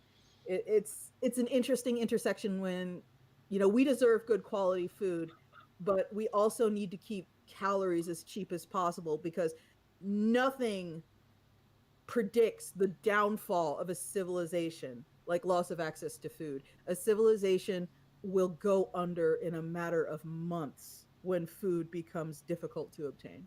It's a basic fucking thing. My love, And what are you doing? What are you it's, doing? it's kind of interesting to kind of see that balancing act that's going through because calories have never been cheaper in the history of civilization. Even with food prices where they are right now, calories have never been cheaper, and that is part of the reason countries that prosper because people can go to the grocery store and they can buy food that they like and want for an Okay. amount that they can afford. The Sorry, minute that stops happening, everything goes to shit. Ravioli was acting strange, and then I looked over, and I looked away, and then I looked back again, and her head is inside my slipper. Cat things. Just cat things. What do you want, honey? What do you want? You look so restless. Honey. Yeah, so I'm standing by my I don't like chicken. You are perfectly permitted to not like chicken. I'm on the same boat. I'll eat it because it's fine, but I don't I do not enjoy it. Like, but it's fine. Usually if I'm eating chicken, it is not because of the chicken, it is because of what the chicken has been soaked in, and the chicken is a delivery system. Yeah. For whatever sauce it's marinated in. You and everybody else, yeah. Yeah, sesame chicken is. I'm not there for the chicken. I'm there for the sauce and the sesame seeds. You will never offend frying. me more than putting like chicken deli meat in front of me. Yeah. But chicken breast is the Hollywood film of meats because when you think about it, it has no flavor. Because it does have a flavor. It is primarily a delivery vector, like Kel was describing, for like Raisin Cane house sauce, or barbecue, or the breading that's around it, which is why chicken tenders are so popular, because it combines the sort of the faint taste of chicken as a protein with the delicious crispy Maillard effect taste of browned flour and egg along with a sauce. I mean, that's why it definitely has a taste. I don't like the taste, but it's so mild it can be overpowered by other things. But exactly, it definitely has a taste, and that's why I'm not a fan of it. The flavor of chicken breast is extremely mild because chicken breast is extremely low fat, and fat is where flavor lives. So that's why the taste of chicken breast. I did like bison burgers. I want a bison burger. Yeah, and that's I'm why like, that's why I call it the Hollywood of meats, because it's extremely mild and meant to appeal to as many people as possible. Yeah. That's what makes it. I just ordered a bunch of bison burgers from Costco. I found out that they're really cheap on Costco. Really? Yeah, and so I mean, you're buying them in bulk, so maybe not cheap, like in the long term, so though. I'm getting a box of them delivered tomorrow. It's they come in boxes of 40, Amanda. So shit. They're cheap per unit, but you gotta get a lot at once. Yeah. Damn. So I miss Fuddruckers. Yes. Untitled Project. Untitled Project said something about beef ruins a whole ecosystem for tasty meats. Actually, there is an interesting point that is brought up on occasion, and I am not saying this to be contrarian. I'm saying this because it's an observation I've never had before. Basically, when people talk about the methane emissions of cattle, I do believe we are on the right track trying to reduce those as much as possible. And there's a lot of interesting experimentation going on right now to reduce the methane emissions of cattle. And I think we should continue in that direction. I also think we should continue in the direction of lab-grown meat if we can make that happen at a reasonable price point and with as little cost to the environment as possible. However, a thing that is kind of glossed over in these discussions is if you were to step foot on the North American continent a few hundred years ago, a mere few hundred years ago, there would have been millions and millions and millions of bison, and they would have farted just as much. The bison biomass from the North American continent is now gone, and the cattle biomass that has replaced it is slightly lower or possibly equal. So while we should work to reduce methane emissions, it's important to note that the methane emissions of cattle account for maybe 7% of greenhouse gases. And what we really need to be focusing on is the fucking energy producers, straight up. Because that methane emission has always been there. It predates. Obviously, the point of we shouldn't be cutting down like the rainforest. So South America can have more cattle. The cattle of North America is not the problem. It's trying to make room for more cattle that is a problem. Yeah, the clear cutting of the Amazon for grazing land for cattle is an issue. Yeah. But because a lot of the grazing land that cattle uses in North America is unsuitable for planting or farming anyway. Yeah. And So No. while even if we just let wild native plants grow there, What you doing, honey? the cattle could eat all those native plants. And The nearest Fuddruckers is in Detroit. Yeah. I'm I was sorry, watch- Amanda. I was watching a video and- on YouTube about how Fuddruckers was closing most of its locations. So That's a bummer. Yeah. I mean, I guess I can find good burger places. I do live in fucking Chicago, but Fuddruckers was one of the only good places back where I used to live, and it closed, and I'm still sad about it. Chicago, home of Upton Sinclair's The Jungle, with a literal neighborhood called Back of the Yards, as in the cattle yards. I'm sure you can find a good burger here. It's a principle. I I have child eating habits. Steak tips. I am 7. You know what Matt and I have been doing lately? No! We have been No. going to the I local don't know. grocery store, seeing what's on sale, and the thing that has kind of perpetually been on sale are pork loin, because no one knows how to cook pork loin, because it can go from like good to tough in like 3 seconds. And we have been getting like a couple of pork loins and then just sous videing them in their packaging. And then you get like the softest, tastiest, juiciest pork loin once you sous vide it for like 6 hours. It's great. That's expensive. A lot of effort. No, but it's I don't- literally not. It is. It's $5 for an entire loin. It's incredibly Spike, inexpensive. I don't I think you said know. effort. I didn't say cost. I did. I said it was expensive. Oh, But it's literally not. I- That's why we get it. Spike, I don't think you know how broke I am. Oh, okay. Spike. I said effort. I said expensive. That's what she was yeah. reacting to. Yeah. 5 meals. But I'm excited about my bison burger patties. I wanna for- send way 2 to to me. me. You have to send 2 to me. You mentioned it. You Now you have have to. to send 2 to You heard me. her. You have to. I'm You like, heard her. I've been trying to go vegetarian because I want to, but like I have my vices, so I keep saying I'm an opportunistic vegetarian. But at the same Amanda, time, you have a key to the Iron Circus offices, and you go to Park to shop all the time, right? yes, I try Dude, to. You have to fucking get the mock duck in a can. It's so good. Why do I have to? It's delicious and it's What is vegetarian. it? It's mock duck. It tastes good. Okay, well I don't even know if I It like is- duck, It is. It's so I don't know if I want tofu. mock duck. No, it's seitan. It's wheat Uh, gluten. Oh, okay. I thought it was tofu. I've had seitan before. Yeah, it's wheat gluten that well, has been it's- flavored. It's cut also cut in a way that's supposed to resemble the texture Oh, of duck meat, okay. which is where Does I it- think it is. Spike, does it actually successful. taste like duck? Not really. It's Okay. just delicious. It has a delicious meaty texture. I did especially learn. when I thought I finally got to learn whether I like duck or not, but it was ruined because I didn't know. Was it 5 Spice? Uh-huh. I was with Kel actually. I learned that I don't like 5 Spice because it's got fucking what's it, anise, or whatever. Star That anise. licorice bullshit. Yeah, star anise. Oh, I took one bite out of it. I thought it was poisoned or rancid or something. I was like, "Is this what duck is?" Oh my god! And there was like, yeah, I consider duck breast a treat. I love duck breast. I can say that mock duck does not taste much like duck breast, but it does a great job, like playing the meat role in a dish. It does a good job of mimicking. okay, here's the thing. Here's the thing.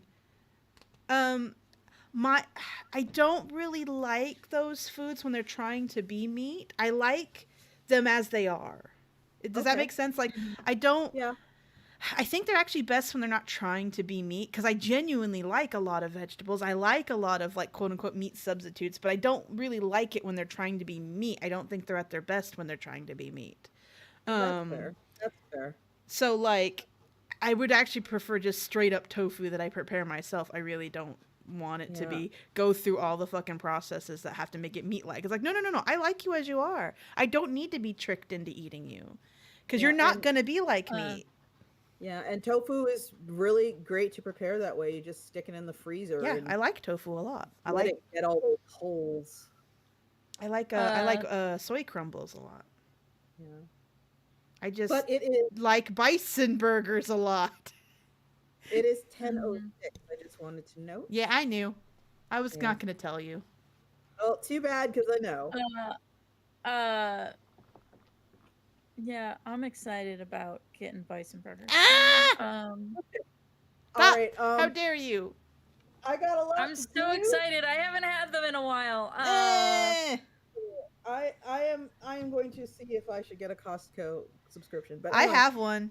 We can go yeah. together. I, Oh, how nice. I, We could uh, go in my car. got, Yay. yeah. Okay. Also got protein waffles. I mooch mine off my Um, family. Okay. Well, uh, I am going to go ahead and I'm going to say we should call it here because I have Okay, I will say in future episodes will probably be more entertaining. We're tired and Yeah, apologies, my everyone. ass dragging in the ground. Yeah. But before we go, I just like to say hi. I'm Spike. Thank you for coming. You can find me on Twitter at iron_spike, where I am bubbly and irreverent, also irrelevant. Almost said that, but I'm both things. I'm both irreverent and irrelevant. Please, please, please, if you have not already, like and subscribe to Iron Circus Comics here on YouTube. And check out Wine Ghost Goes to Hell, which is a thing we have on BackerKit. I think a lot of people are sleeping on this project. It is by Sage Coffee. It is their graphic novel debut. And it is about a woman who was a horrible train wreck in life who dies and goes to hell, but she hasn't changed at all, and neither have any of her friends. It is incredibly cute and incredibly funny. Sage was the story editor on the video game Bug Snacks, and you can really feel it when you read their first graphic. right now the crowdfund is just under halfway. Yeah, and we So push we it over to get it to halfway That's pretty tonight. good for just launching. yeah, it launched on Monday, Yeah. and about 41, 42% funded right now. Please spread the word about it. It seriously deserves to exist. It is such a cute and fun book. There's some rad little glow in the dark vinyl figures you can get. Yeah, and I encourage you to support this because, like we were talking about, small and mid-sized publishers and companies in general are at a significant disadvantage in the modern environment when it comes to self-promotion. So please, if you like the look of Wine Ghost, retweet the Iron Circus account's tweets about Wine Ghost, retweet my tweets about Wine Ghost, and back Wine Ghost if you can. I am also on co-host and Pillow Fort and Spoutable and Hello and Hive Social as Iron Spike, all one word, no underscore. I'm squatting the majority of those places, but my comics are on co-host and Pillow Fort. So if you like to see what I am doing when I have 5 fucking seconds to breathe and can actually draw, please check me out there. I'm Kel McDonald. All of my stuff is at kelmcdonald.com. I stream fairly regularly at twitch.tv/kelmcdonald. So if you want to hang out and listen to me talk about bullshit each night, you should do that. Subscribe to that. I have a Patreon at patreon.com/kelmcdonald. If you give me at least $1, you can read my comic You're the Chosen One, which is about 23 kids that get the same prophecy dream telling them they're the chosen one. I also make comics about gay werewolves in the future that you should read. As per usual, Amanda Lafrene, link in the description. That's it. Okay. Thank you so much for coming, everybody. We appreciate you listening. And Lele, thank you. It doesn't feel quite like we've won yet, but I feel we're on our way. I feel we're on our way. Thank you. They were talking to me? Huh? Oh, Fuck you. okay. Fuck So you. fuck you. Fuck you. Fuck you. Fuck you. Fuck you. Fuck Fuck you.